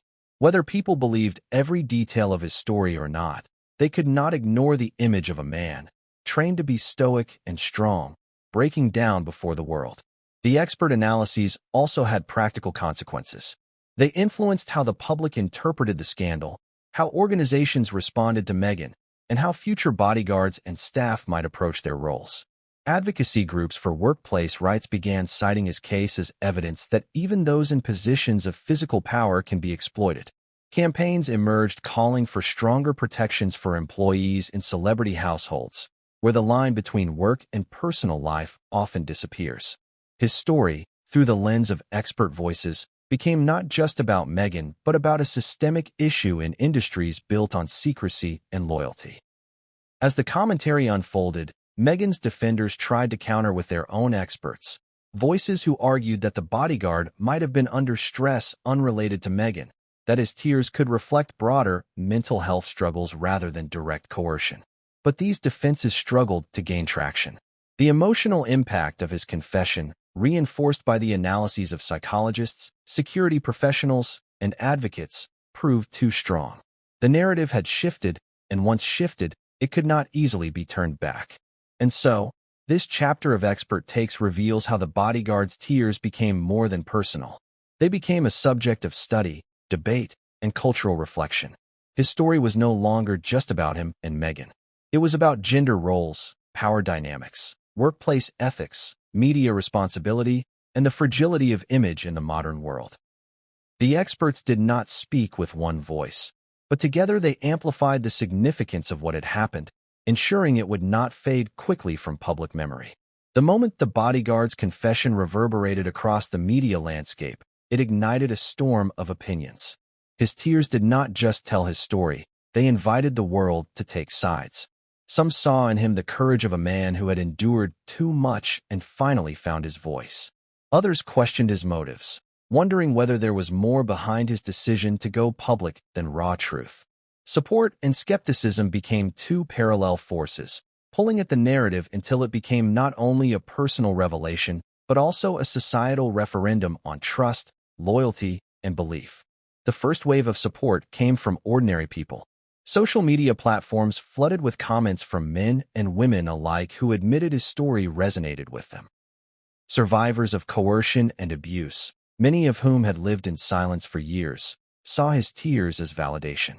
They wrote that his pain mirrored their own, that his decision to speak gave them hope that one day they too might be heard. This groundswell of empathy turned his confession into more than just a celebrity scandal. It became a rallying cry for people who had lived through the crushing silence of manipulation and exploitation. Advocacy groups soon joined in, issuing statements that underscored the importance of listening to victims regardless of gender. Organizations that had long fought for recognition of male victims of abuse praised the bodyguard for his bravery. They emphasized that his profession as a protector made his vulnerability even more powerful, showing that anyone can be broken by coercion. His story became a symbol of how societal stereotypes about masculinity, the expectation that men should always be strong, stoic, and in control, can silence victims and perpetuate harm. By breaking down publicly, he challenged those stereotypes in a way no academic paper or campaign could. Support also came from unexpected corners. A handful of former royal staff, speaking anonymously, hinted that his story aligned with their own experiences of Meghan's behavior. They described her as demanding, exacting, and, at times, impossible to satisfy.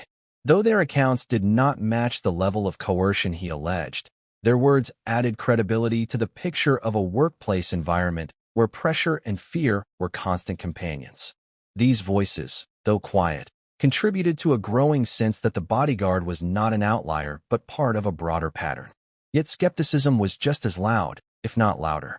Critics of his confession asked why he had remained silent for so long if the burden was truly unbearable.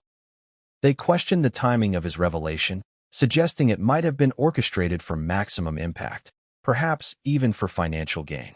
Skeptics pointed out that the world of celebrity and royalty is full of opportunists who cash in on scandal, and they wondered whether the bodyguard was simply the latest to step into that role.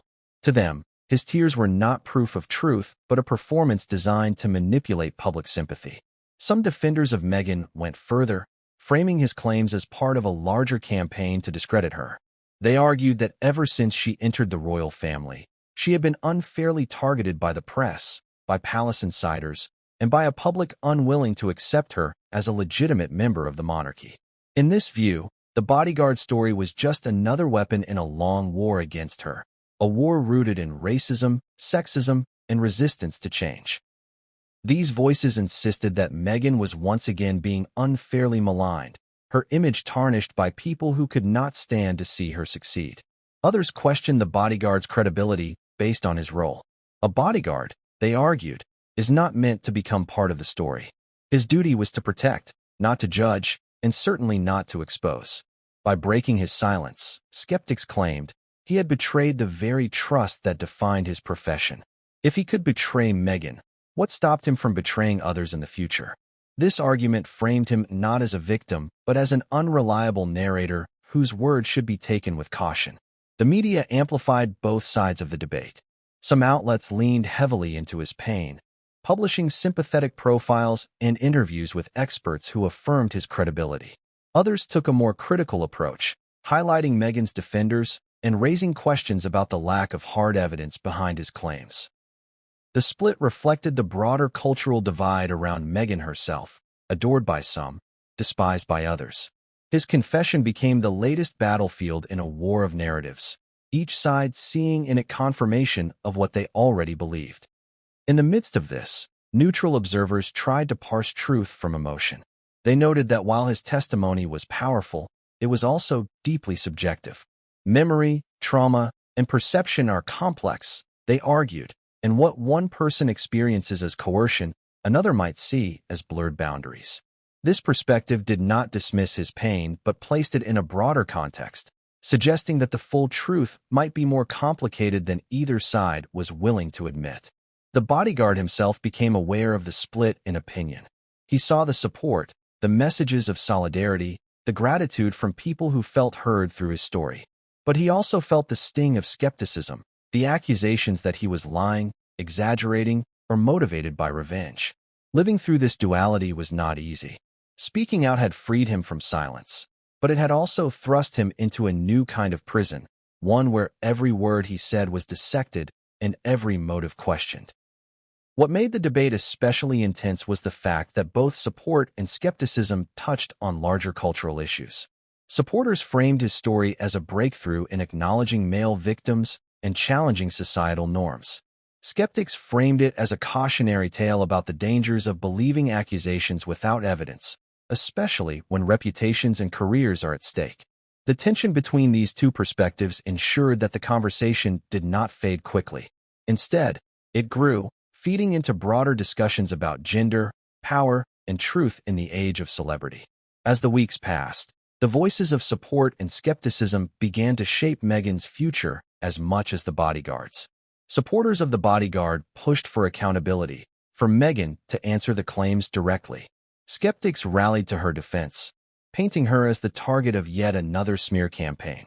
The result was a stalemate of narratives, each side entrenched, each side convinced they held the truth. And in the middle of it all stood the Bodyguard, a man whose tears had ignited a storm he could no longer control. When the Bodyguard's tears and words sent shockwaves across the world, many turned their eyes to Meghan herself. She had spent years carefully building an image of resilience, empowerment, and victimhood in the face of relentless scrutiny. Now, with her own protector alleging coercion and manipulation, her side of the story became the focal point. Would she deny everything outright? Would she remain silent and let the storm burn itself out? Or would she lean on the strategies she had always used, reframing the narrative, positioning herself once again as the target of a smear campaign? Meghan's side of the story was as critical to the scandal as the confession itself, because it would determine whether she could weather this storm or be consumed by it. In the immediate aftermath, Meghan's representatives issued a brief, carefully worded statement. It expressed sadness over the Bodyguard's emotional state, but rejected outright the allegations of coercion. The statement emphasized Meghan's lifelong advocacy for women's empowerment, her history of championing fairness and equality, and her commitment to treating those around her with respect. It suggested that the Bodyguard's claims were a misrepresentation of professional boundaries and an unfortunate distortion of events. On paper, the response was diplomatic, sympathetic but firm, denying wrongdoing without attacking him directly.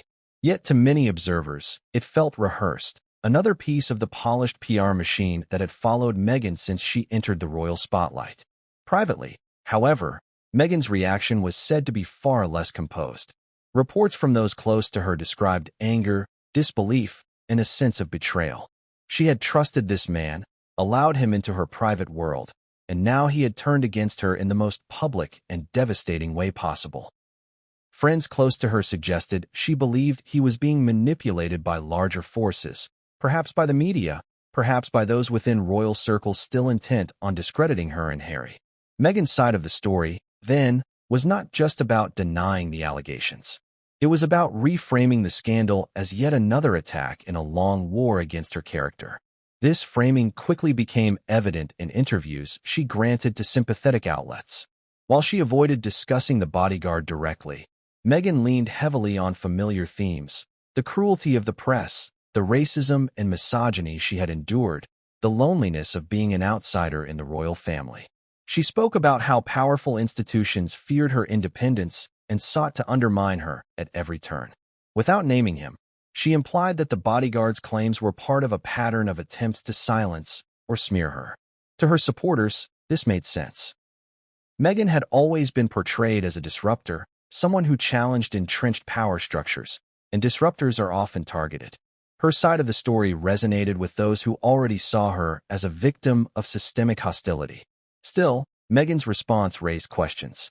If she truly valued empowerment and truth, why not confront the Bodyguard's allegations directly? Why rely on vague allusions to victimhood rather than specifics? Critics argued that this evasiveness was a strategy designed to muddy the waters. By refusing to engage with the details, Meghan positioned herself above the scandal, suggesting it was beneath her dignity to respond point by point. But in doing so, she left room for speculation, and speculation is where doubt grows strongest. Her side of the story also leaned heavily on Harry. Together, they presented a united front, appearing in public arm in arm, smiling for cameras, projecting solidarity. Harry's silence had raised eyebrows in the early days of the scandal, but when he finally appeared beside Meghan, his presence was her defense. By standing with her, he signaled that he believed her, that he rejected the Bodyguard's claims as untrue. Meghan used this visual unity as part of her story, She was not alone, not isolated, but supported by the man who knew her best. If Harry, who lived with her day in and day out, stood by her, why should anyone else believe otherwise? Yet Meghan's side of the story was not only defensive. She also tried to go on the offensive, reframing herself as the victim of exploitation. In one interview, she suggested that her fame made her an easy target for disgruntled employees who wanted attention or money. She noted how her name alone guaranteed headlines and implied that people would always try to take advantage of that. This narrative painted the bodyguard as less of a victim and more of an opportunist, a man who had broken confidentiality for personal gain.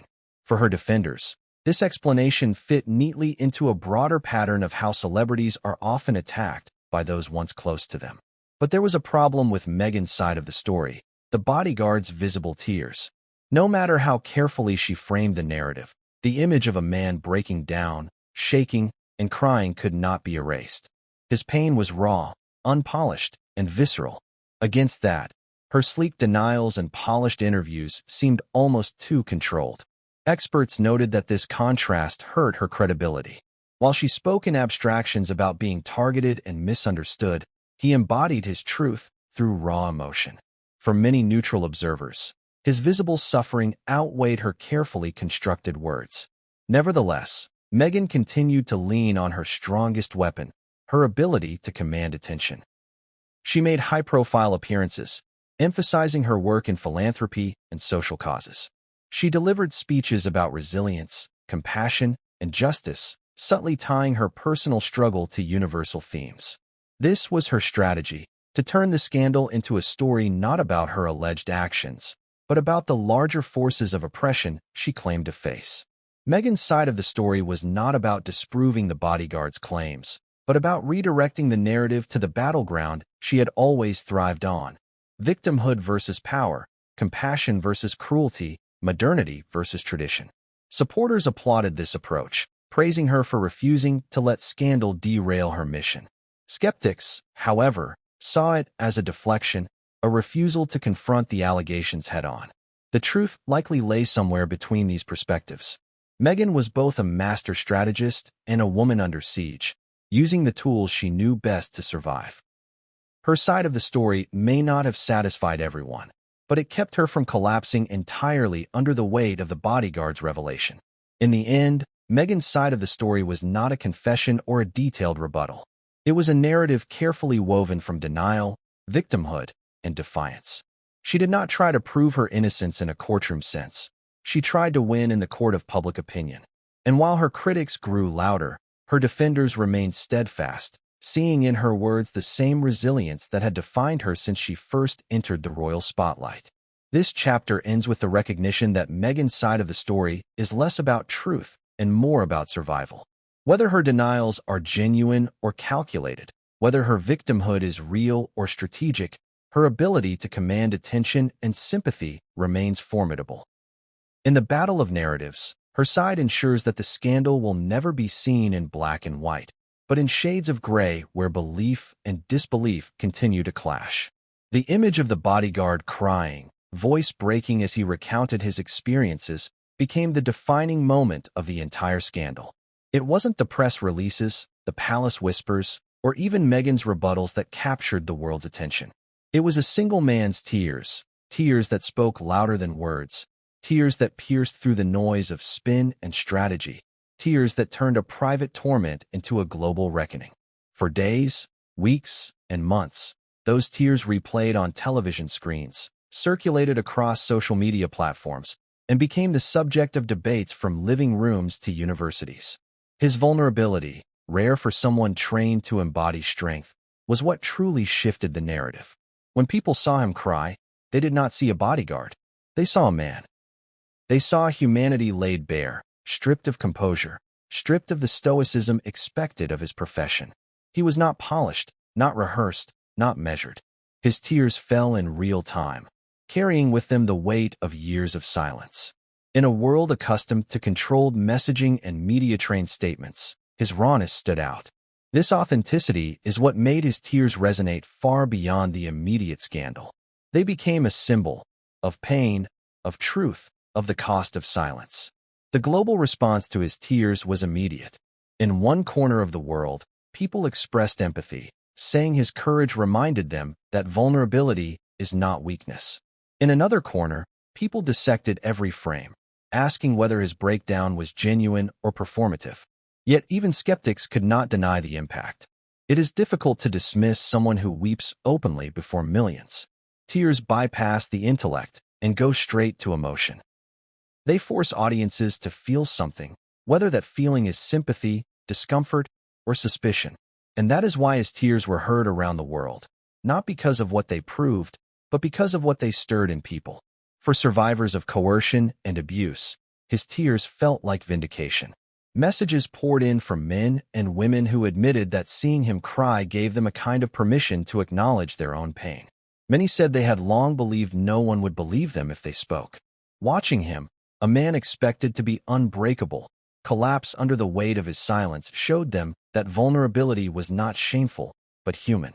His tears became their tears, his story their story.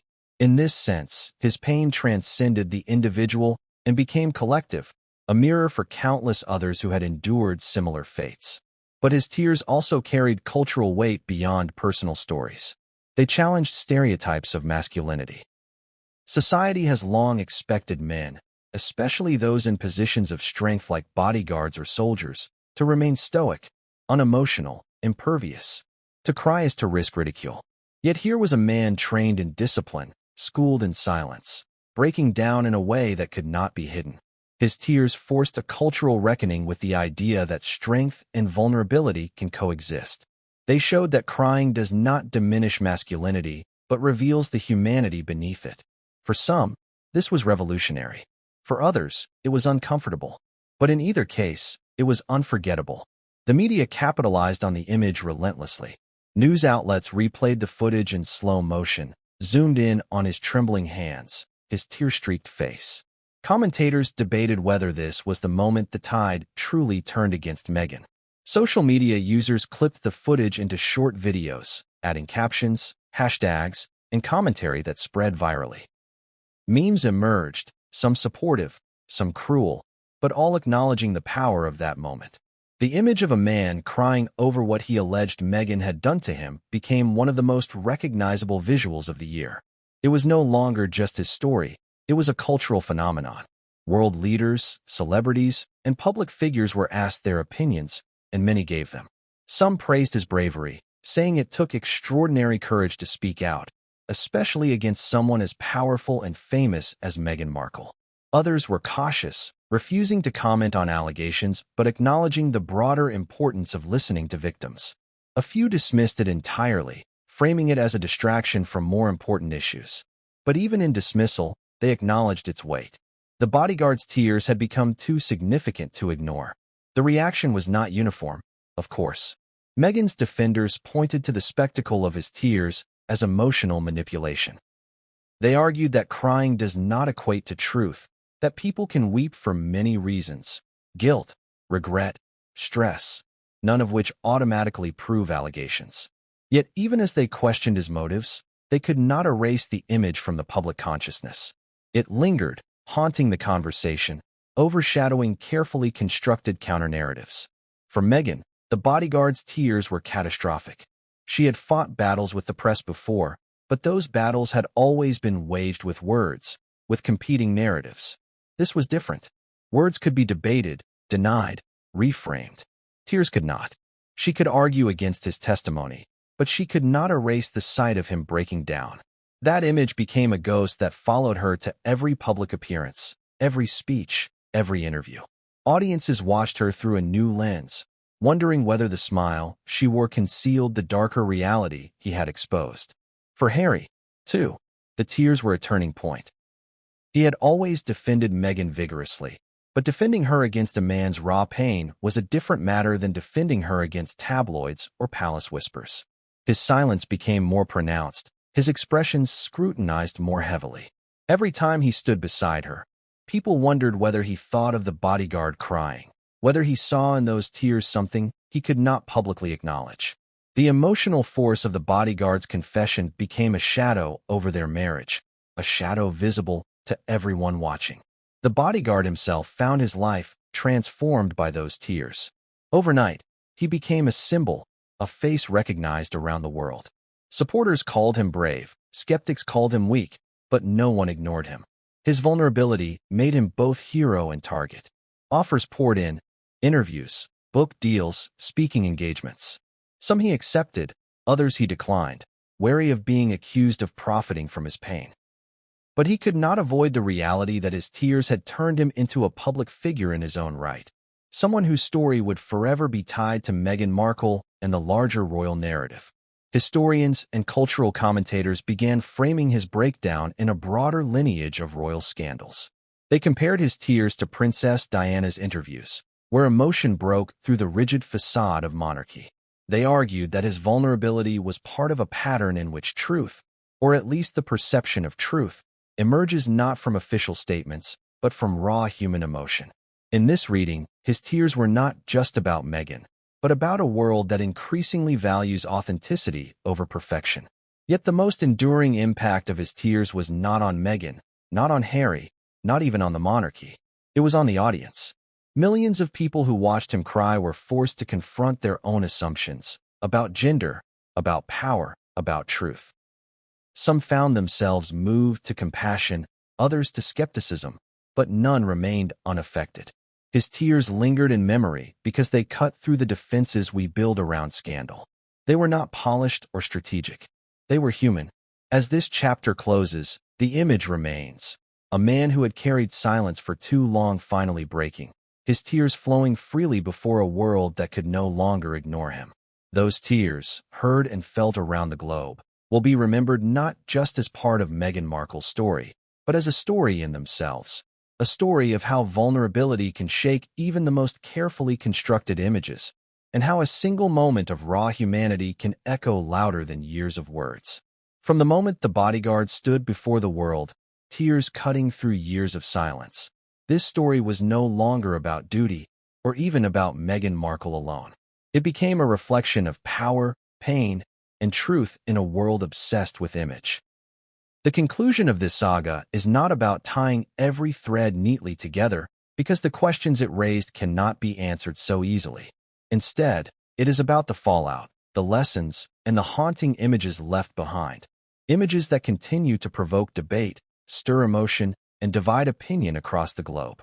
At its heart, the story was about a man trapped between loyalty and survival. For years, he walked in silence, carrying burdens that his training had not prepared him for. He endured, he suppressed, and he hid behind the stoicism demanded of his profession. Yet endurance has a breaking point, and when his came, it was not with anger or defiance, but with tears. That breaking point humanized him, transformed him from a shadow in the background of photographs into a person with a voice.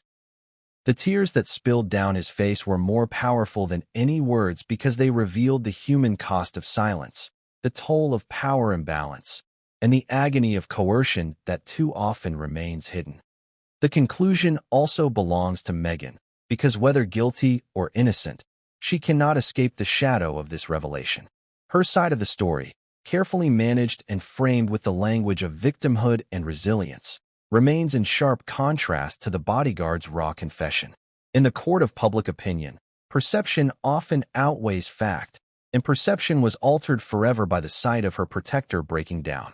No matter how many speeches she gives, no matter how many philanthropic causes she champions, that image will remain etched into public consciousness. For some, she will forever be the woman accused of exploiting her position over a man sworn to protect her. For others, she will remain the misunderstood duchess, targeted yet again by forces desperate to destroy her. The truth lies entangled in narratives, but the damage is undeniable. For Prince Harry, this saga underscored the heavy cost of loyalty. His silence, his visible tension, his unwavering presence beside Meghan became part of the narrative too. In choosing Meghan, he turned his back on the institution that raised him, believing he was protecting her from cruelty. Now, faced with allegations that she herself inflicted cruelty on those closest to her, Harry found himself in the most impossible of positions. He became a symbol of love's burden, a man forced to carry the consequences of decisions he could not reverse. The world judged not only Meghan, but him too, scrutinizing every expression, every silence, every appearance, searching for cracks in the unity he projected. The royal family shadow stretched across the entire story. Though silent, their presence was felt in every debate, every headline. The scandal was not just Meghan's or the Bodyguard's. It was another chapter in the long, troubled history of the monarchy. Comparisons to Diana, to Andrew, to Edward VIII reminded everyone that the crown is forever entangled with scandal. The Bodyguard's tears did not just expose Meghan. They exposed the fragile image of an institution that has always relied on silence and composure to survive. His confession became part of a larger pattern, a reminder that the royal family's story is as much about pain as it is about tradition. The public fallout, amplified by experts, advocacy groups, and commentators, ensured the scandal would not be dismissed as fleeting gossip. Psychologists framed it as a study in power dynamics and coercion. Advocacy groups highlighted the importance of recognizing male victims, breaking through gender stereotypes that silence men's pain. Royal watchers placed it within the grand narrative of monarchy, while legal analysts speculated about contracts, NDAs, and accountability. Each voice added layers of meaning, ensuring that the Bodyguard's confession was not just consumed but analyzed, dissected, and remembered. But perhaps the most enduring conclusion lies not in the details of Meghan or the monarchy, but in the human lessons. The story revealed how silence can suffocate, how fear can imprison, and how vulnerability can liberate. It reminded the world that appearances deceive, that the glamorous images we consume are often masks hiding private realities. It forced us to ask uncomfortable questions. How often do we dismiss pain because it contradicts the image we want to believe?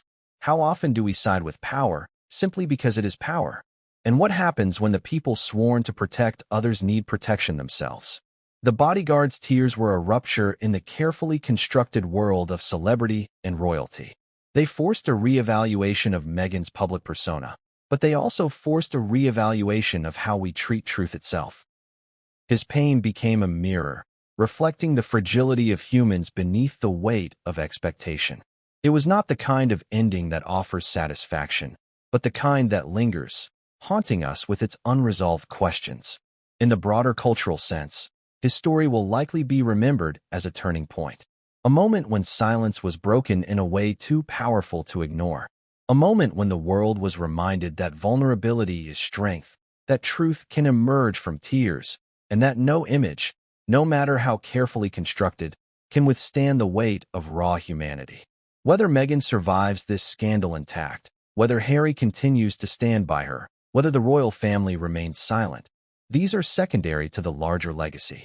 That legacy is the recognition that silence has a cost, and that breaking it, though painful, is sometimes the only way forward. As we conclude this long and emotionally charged story, one image remains. A man standing alone, no longer a shadow, no longer silent, his tears flowing freely before an audience that could not look away. Those tears will echo long after the headlines fade, because they spoke a universal truth. They told us that power, no matter how glamorous, can corrupt. They told us that silence, no matter how necessary, can destroy. And they told us that vulnerability, no matter how uncomfortable, can change everything. What happens next is uncertain. Meghan may continue to fight, to frame herself as the victim of a smear campaign. Harry may continue to defend her, or he may wrestle with doubts that never leave him. The royal family may remain silent, their shadow growing larger with each scandal. But the Bodyguard's story, now out in the open, cannot be erased.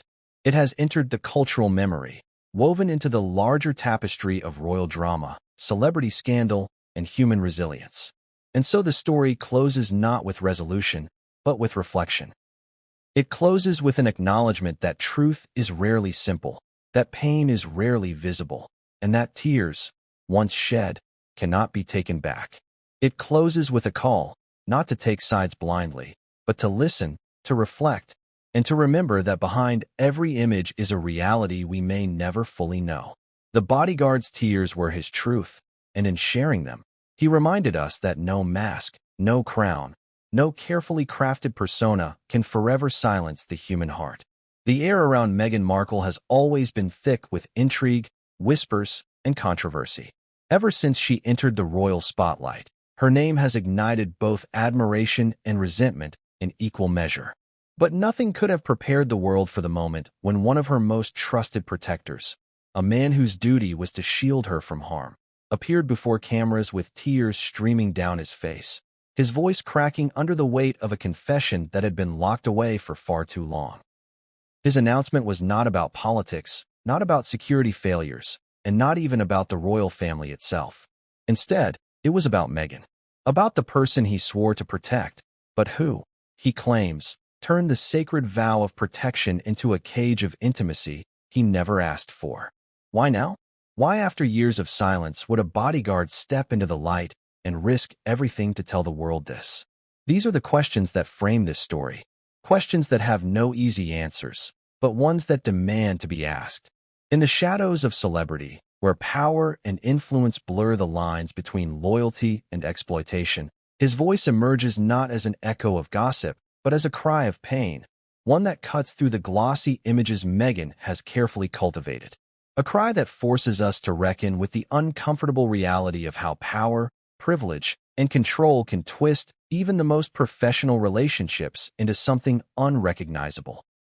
To understand the gravity of this revelation, we must first step back and see Meghan not as the glamorous duchess smiling before flashing cameras, but as a woman who has always been a magnet for narratives. Long before she married Prince Harry, she was already accustomed to playing roles, on screen and in public. Suits gave her a platform, Hollywood gave her connections, and eventually the royal family gave her a crown. But behind those roles lies the question that haunts every story about Meghan Markle. Who is she when the lights go off, when no one is watching, when only the people closest to her bear witness to the person she truly is? And in this case, the person bearing witness was not a family member, not a friend, but a man assigned to guard her life. Imagine the position he was in, sworn to protect her against threats, yet unable to protect himself from the demands he alleges she placed upon him. His tears tell us what words alone cannot. For a man trained to maintain composure, to stand stoic in the face of danger, to cry publicly is not just rare, it is a signal of trauma too deep to remain hidden. His announcement is not just a claim against Meghan. It is a confession of how power can consume a person's soul when they are trapped in silence. The beginning of this story is not in a palace or a courtroom, but in the invisible world of service. Bodyguards are trained to blend in, to become shadows, to never overshadow their clients. They see everything, hear everything, yet remain ghosts in the narrative of celebrity lives. But what happens when the ghost becomes the victim? What happens when silence becomes unbearable? This is where the story of Meghan's bodyguard begins, not as a tale of scandal, but as a tragedy of a man caught in the crosshairs of power. The middle of our story builds with his struggle. Imagine the nights he lay awake, tormented by the duality of his duty and his lived reality. By day, the cameras captured him walking 2 steps behind her, eyes scanning the crowd for danger. By night, according to his account, he was coerced into something no professional oath could justify. This is not just about physical intimacy, but about control, manipulation, and fear. When power is unequally distributed, consent becomes a blurred line, and silence becomes a prison. His tears tell us that silence was his prison for years. Every time Meghan appeared on the front page, every glamorous gala she attended, every speech she gave about empowerment, he was standing there, invisible to us, yet carrying a truth that gnawed at him from within. And so the middle of this introduction is about tension, the unbearable tension between appearance and reality. Meghan has always been painted in dual tones, heroine to some, villain to others. To her admirers, she is a modern rebel, a voice for progress, a woman who dared to defy the stiff traditions of the monarchy. To her critics, she is manipulative, self-serving, and driven by an insatiable hunger for the spotlight. But what if the truth is far darker than either of these portrayals? What if behind the speeches about female empowerment, behind the humanitarian image, lies a pattern of exploiting those closest to her? The bodyguard's tearful testimony cracks open that possibility, and once opened, it cannot be closed. The end of this introduction is not a conclusion, it is an open wound. His shocking announcement does not answer every question. It raises more. How will Meghan respond? Will Prince Harry stand by her side, or will the accusations drive a deeper wedge into their already fractured public image? What will the royal family say, if anything at all? And more importantly, how does the world react when a man, expected to be stoic and unbreakable, breaks down and reveals that he himself was broken? This is not just Meghan's story. It is his story. It is the story of how power can corrupt intimacy, of how silence can suffocate truth, and of how tears can become the most powerful weapon against secrecy. The story of a bodyguard is rarely told, and even when it is almost always seen through the lens of loyalty, strength, and unwavering silence. These men and women are trained to stand in the background, to protect their clients while erasing their own identities from the picture.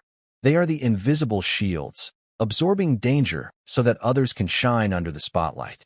Yet behind those dark sunglasses and carefully neutral expressions, there are human beings with fears, emotions, and limits.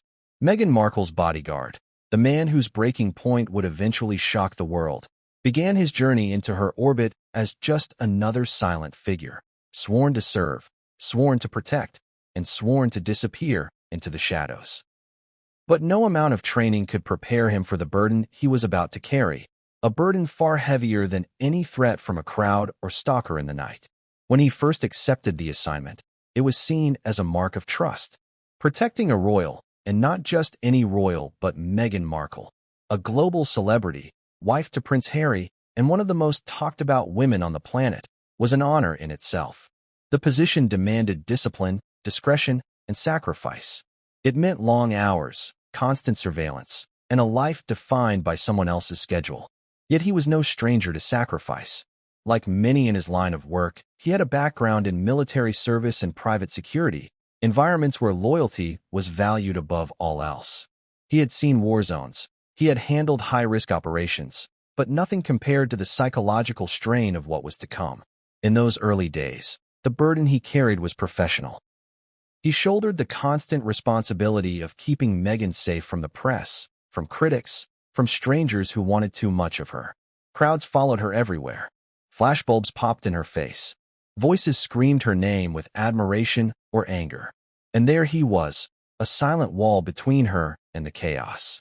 At first, he thought the greatest challenge of his duty would be handling that intensity, managing the relentless energy that came with guarding one of the most recognizable women alive. But soon he discovered that the real weight of his job would not come from the outside world. It would come from her.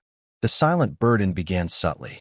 It was not a single explosive moment, but a series of small lines crossed, each one pushing him further into a space where duty and personal violation blurred. Meghan had a way of commanding a room, and she also had a way of commanding the people in her orbit. The bodyguard, loyal and trained, was caught in that gravitational pull. In the beginning, it was framed as closeness, as trust. She would speak to him differently than to the others. She confided in him at odd hours. She blurred the professional boundaries with a kind of charm that left little room to say no.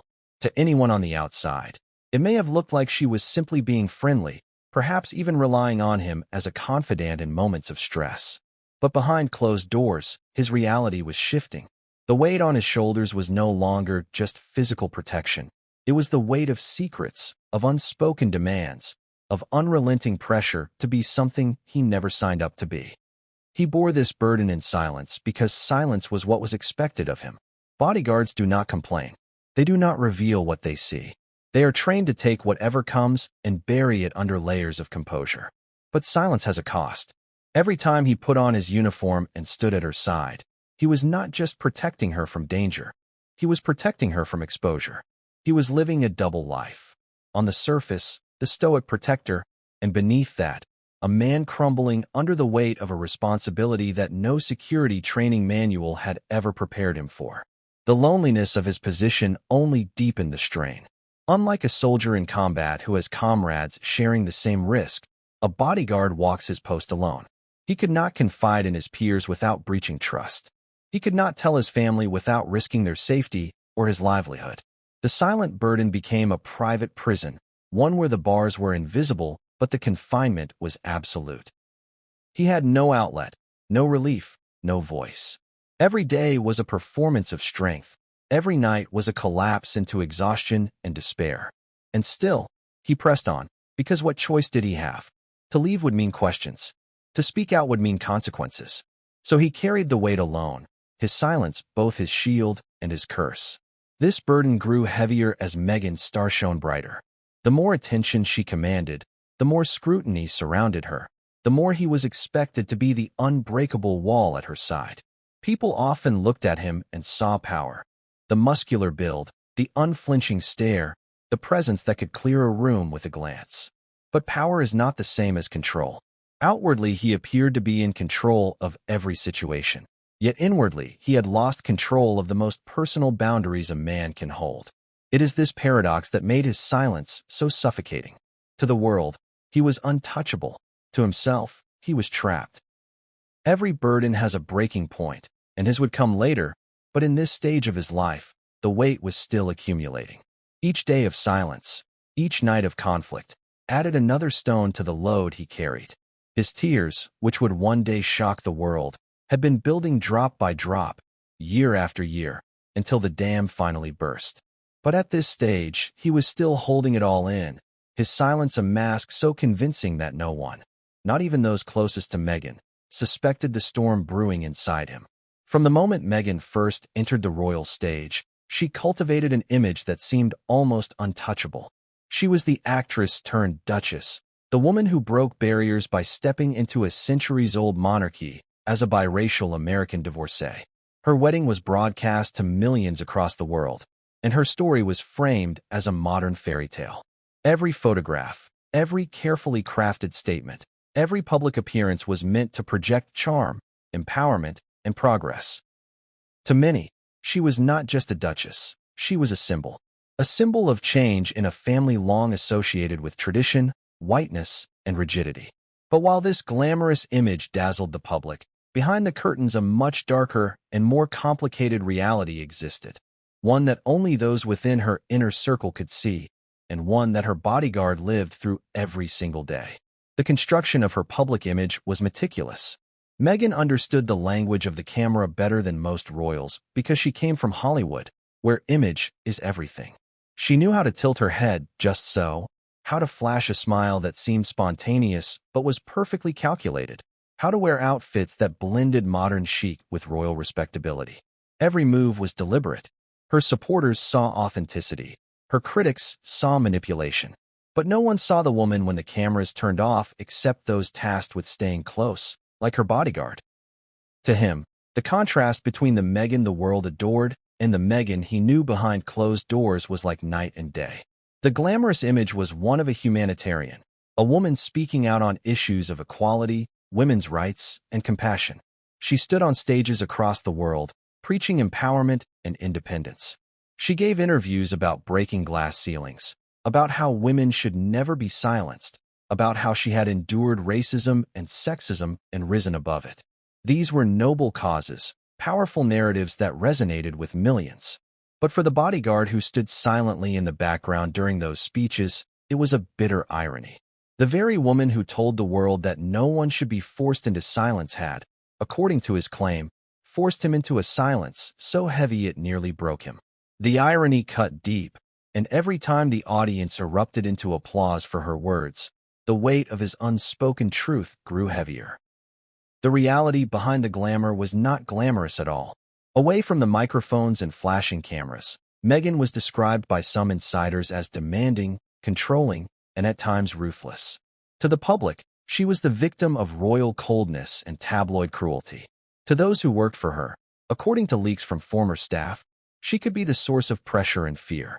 The bodyguard's account fits into this hidden narrative, the one the public rarely sees, the one that emerges only in hushed whispers and resignation letters. The reality was not the radiant duchess, but the woman who could allegedly weaponize her influence over those who depended on her. It was in these private settings that he began to feel uneasy. There were looks that lingered too long, conversations that veered into territory that was not appropriate for an employer and employee. She would ask questions about his personal life, about his relationships, about his vulnerabilities. On the surface, it could be mistaken for friendliness, But he knew better. These were not idle curiosities, they were probes. Each answer he gave provided her with more information, more leverage, more ability to shape the dynamic in her favor. It was a subtle kind of dissection, and he felt it, though he could not yet name it. Another warning sign came in her tone. Meghan's public persona was one of warmth, eloquence, and charm. But behind closed doors, the tone could change swiftly. There was a sharpness, a demand for obedience, that left little room for negotiation. The bodyguard noticed how she tested limits, first with small requests, then with larger ones. It began innocuously enough, asking him to fetch things, to sit closer, to remain available at her beck and call. But with each acquiescence, the ground shifted further beneath him. What began as professional flexibility soon transformed into personal subjugation. Perhaps the most haunting red flag was the isolation. Meghan knew how to isolate people, whether intentionally or instinctively. She positioned him in such a way that he could not speak openly with colleagues. His unique proximity to her meant that others could not fully understand what he was experiencing, and she reinforced that by subtly discouraging him from forming close ties with other staff. She would say things like, "I only trust you," or "You're the only one who really understands me." These statements, while flattering to the untrained ear, were shackles to him. They bound him to her in a way that left no escape. Looking back, he could trace the exact moments when the boundaries eroded, when the red flags appeared, when his silence cost him pieces of his dignity. At the time, he told himself it was part of the job, that she was under immense stress, that he had to be flexible. But deep down, he knew that what was unfolding in those private rooms was not the duty he signed up for. It was something else, something darker, something that would one day bring him to tears in front of the entire world. Pressure has a way of creeping into a person's life so quietly that they don't recognize it until they are suffocating. For the man who had sworn to guard Meghan Markle, the pressure did not come in sudden bursts, but in steady, suffocating waves. It began with small requests, staying late after events, being asked to linger when no real security threat existed, following her into private moments where his presence was not required. At first, he rationalized it. Meghan was under immense stress, constantly targeted by the press, constantly in the public eye. Maybe she simply needed the comfort of someone she trusted. But over time, those requests turned into demands, and those demands into expectations. And when expectation hardens into obligation, freedom disappears. The pressure was not loud. It did not come in the form of screaming or overt threats. It came in carefully chosen words. "You're the only one I trust. Don't let me down. I need you here." To the outside ear, these are harmless. To him, they were chains. Each phrase leveraged loyalty, weaponized duty, and twisted his professionalism into complicity. He had sworn to protect her life, but she had turned that oath into an instrument of control. It was not about his safety or hers. It was about ownership. She owned his silence, his time, his body. His reality shifted until the lines between duty and coercion disappeared. The encounters he described were not romantic, not consensual in the true sense of the word. They were born of pressure, of fear, of the knowledge that refusal was not an option. His body complied, but his spirit resisted. And that contradiction hollowed him out. He would stand tall in public, jaw set, eyes scanning crowds for danger, but inside he was unraveling. The pressure had stripped him of dignity, reduced him from a protector into something else entirely, something he had never wanted to be. Silence became his shield. He told no one, not his colleagues, not his family, not even himself in the quiet of his thoughts. He buried the truth so deep that it poisoned him from within. He smiled politely when spoken to, nodded when praised for his professionalism, but inside he was drowning. Silence has a cost, and his was measured in sleepless nights, racing thoughts, and the gnawing fear that if he ever broke, no one would believe him. Because who would believe a bodyguard, a man trained to be strong, over a duchess adored by millions? Who would listen to him when she had the louder voice, the larger platform, the carefully curated image of compassion and grace? His silence protected her, but it destroyed him. Fear lived with him every day. Fear that if he spoke, his career would be over. Fear that if he refused, he would face retaliation. Fear that if he even hinted at the truth, he would be dismissed as bitter, opportunistic, or insane. This fear was compounded by shame. Men are not supposed to be victims. That's what society tells them. Men are supposed to be strong, unflinching, in control. Admitting that he had been coerced, that his body had been used against his will, meant admitting vulnerability in a world that punishes men for showing weakness. So he stayed silent, convincing himself that endurance was the only path forward. But endurance is not the same as strength. Endurance can break a person as surely as force. Eventually, the silence cracked. He reached a point where he could no longer keep the facade alive. It began with exhaustion, hands trembling, eyes clouded, mind wandering even while on duty. Then came the nights of uncontrollable tears, alone in his room, where the dam finally broke and the pain spilled out. But the true breaking point came in public. Confronted with questions, unable to maintain composure, he broke down. His tears, long suppressed, burst forth. His voice, silenced for years, finally spoke, and the world listened. The sight of him crying shook people more than his words ever could.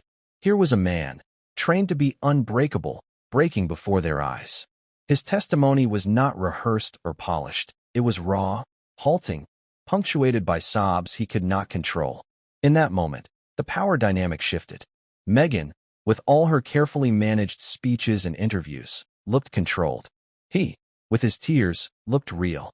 And in a world starved for authenticity, that reality was devastating. The fallout was immediate. Headlines screamed about the Bodyguard's revelation. News programs replayed the footage of his tears on a loop. Social media lit up with debates, hashtags, and arguments. Some rushed to his defense, praising his bravery for speaking out, especially against someone as powerful as Meghan. Others questioned his motives, accusing him of betrayal, of seeking attention, of being part of a larger campaign to smear her. The divide was stark, but the impact was undeniable. His tears had become global. For Meghan, the fallout was catastrophic. Her image, so carefully constructed over years, was fractured. It didn't matter how many statements she issued, how many defenders she rallied. The image of her bodyguard crying had taken root in the public imagination. She could deny words, but she could not erase tears. For Harry, the fallout was even more personal. The man who had promised to protect Meghan at all costs now faced the possibility that she was the one inflicting harm. His silence became another headline, his loyalty another question mark. For the royal family, the scandal was another reminder that no matter how far Harry and Meghan had gone, their drama always circled back to the crown. The world loves a fairy tale, but it loves even more the unraveling of one. Meghan and Harry had sold themselves as a love story, a partnership against the odds. The Bodyguard's revelation cracked that story wide open.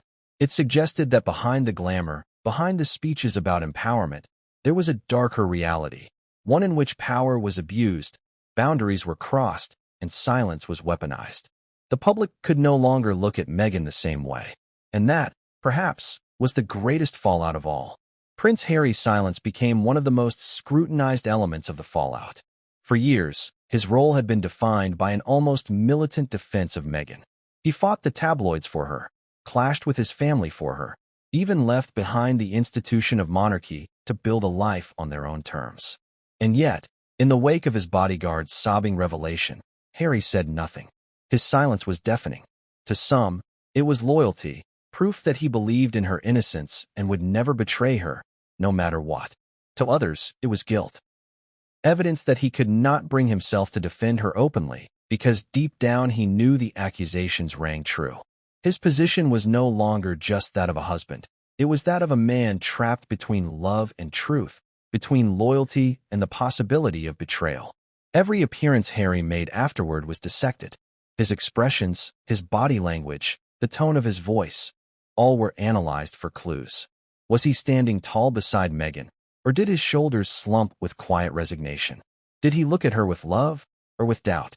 The public's hunger for signs of his inner conflict turned him into a silent actor in a drama he could not escape.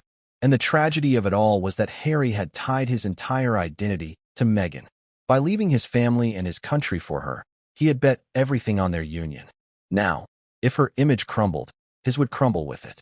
The royal family, though silent as ever, cast a long shadow over the scandal. Their motto, Never complain, never explain, meant no official statements, no direct involvement. But silence can be powerful, and in this case, it was almost triumphant. For years, Meghan and Harry had painted the palace as the enemy, the cold and unfeeling institution that drove them away. Now, with the bodyguard's tears splashed across every headline, the monarchy could simply wait and watch as Meghan's carefully crafted image unraveled. To those who had always doubted her, the scandal was vindication. To those still loyal to her, it was further proof of the establishment's ruthless ability to erode her credibility. Either way, the crown's presence was felt, a silent reminder that no one leaves its orbit without consequence. Experts soon filled the vacuum left by royal silence. Psychologists pointed to the bodyguard's visible breakdown as evidence of genuine trauma. They explained that coercion often does not look like force, but like manipulation, dependency, and the gradual erosion of boundaries.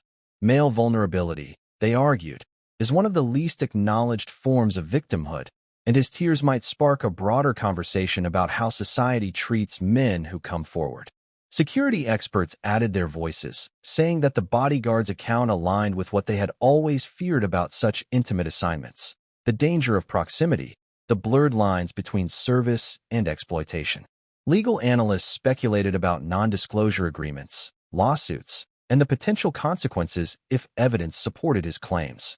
The discussion moved beyond gossip and became a cultural case study. But with expert takes came division. For every psychologist who validated his trauma, there was another commentator warning against equating tears with truth.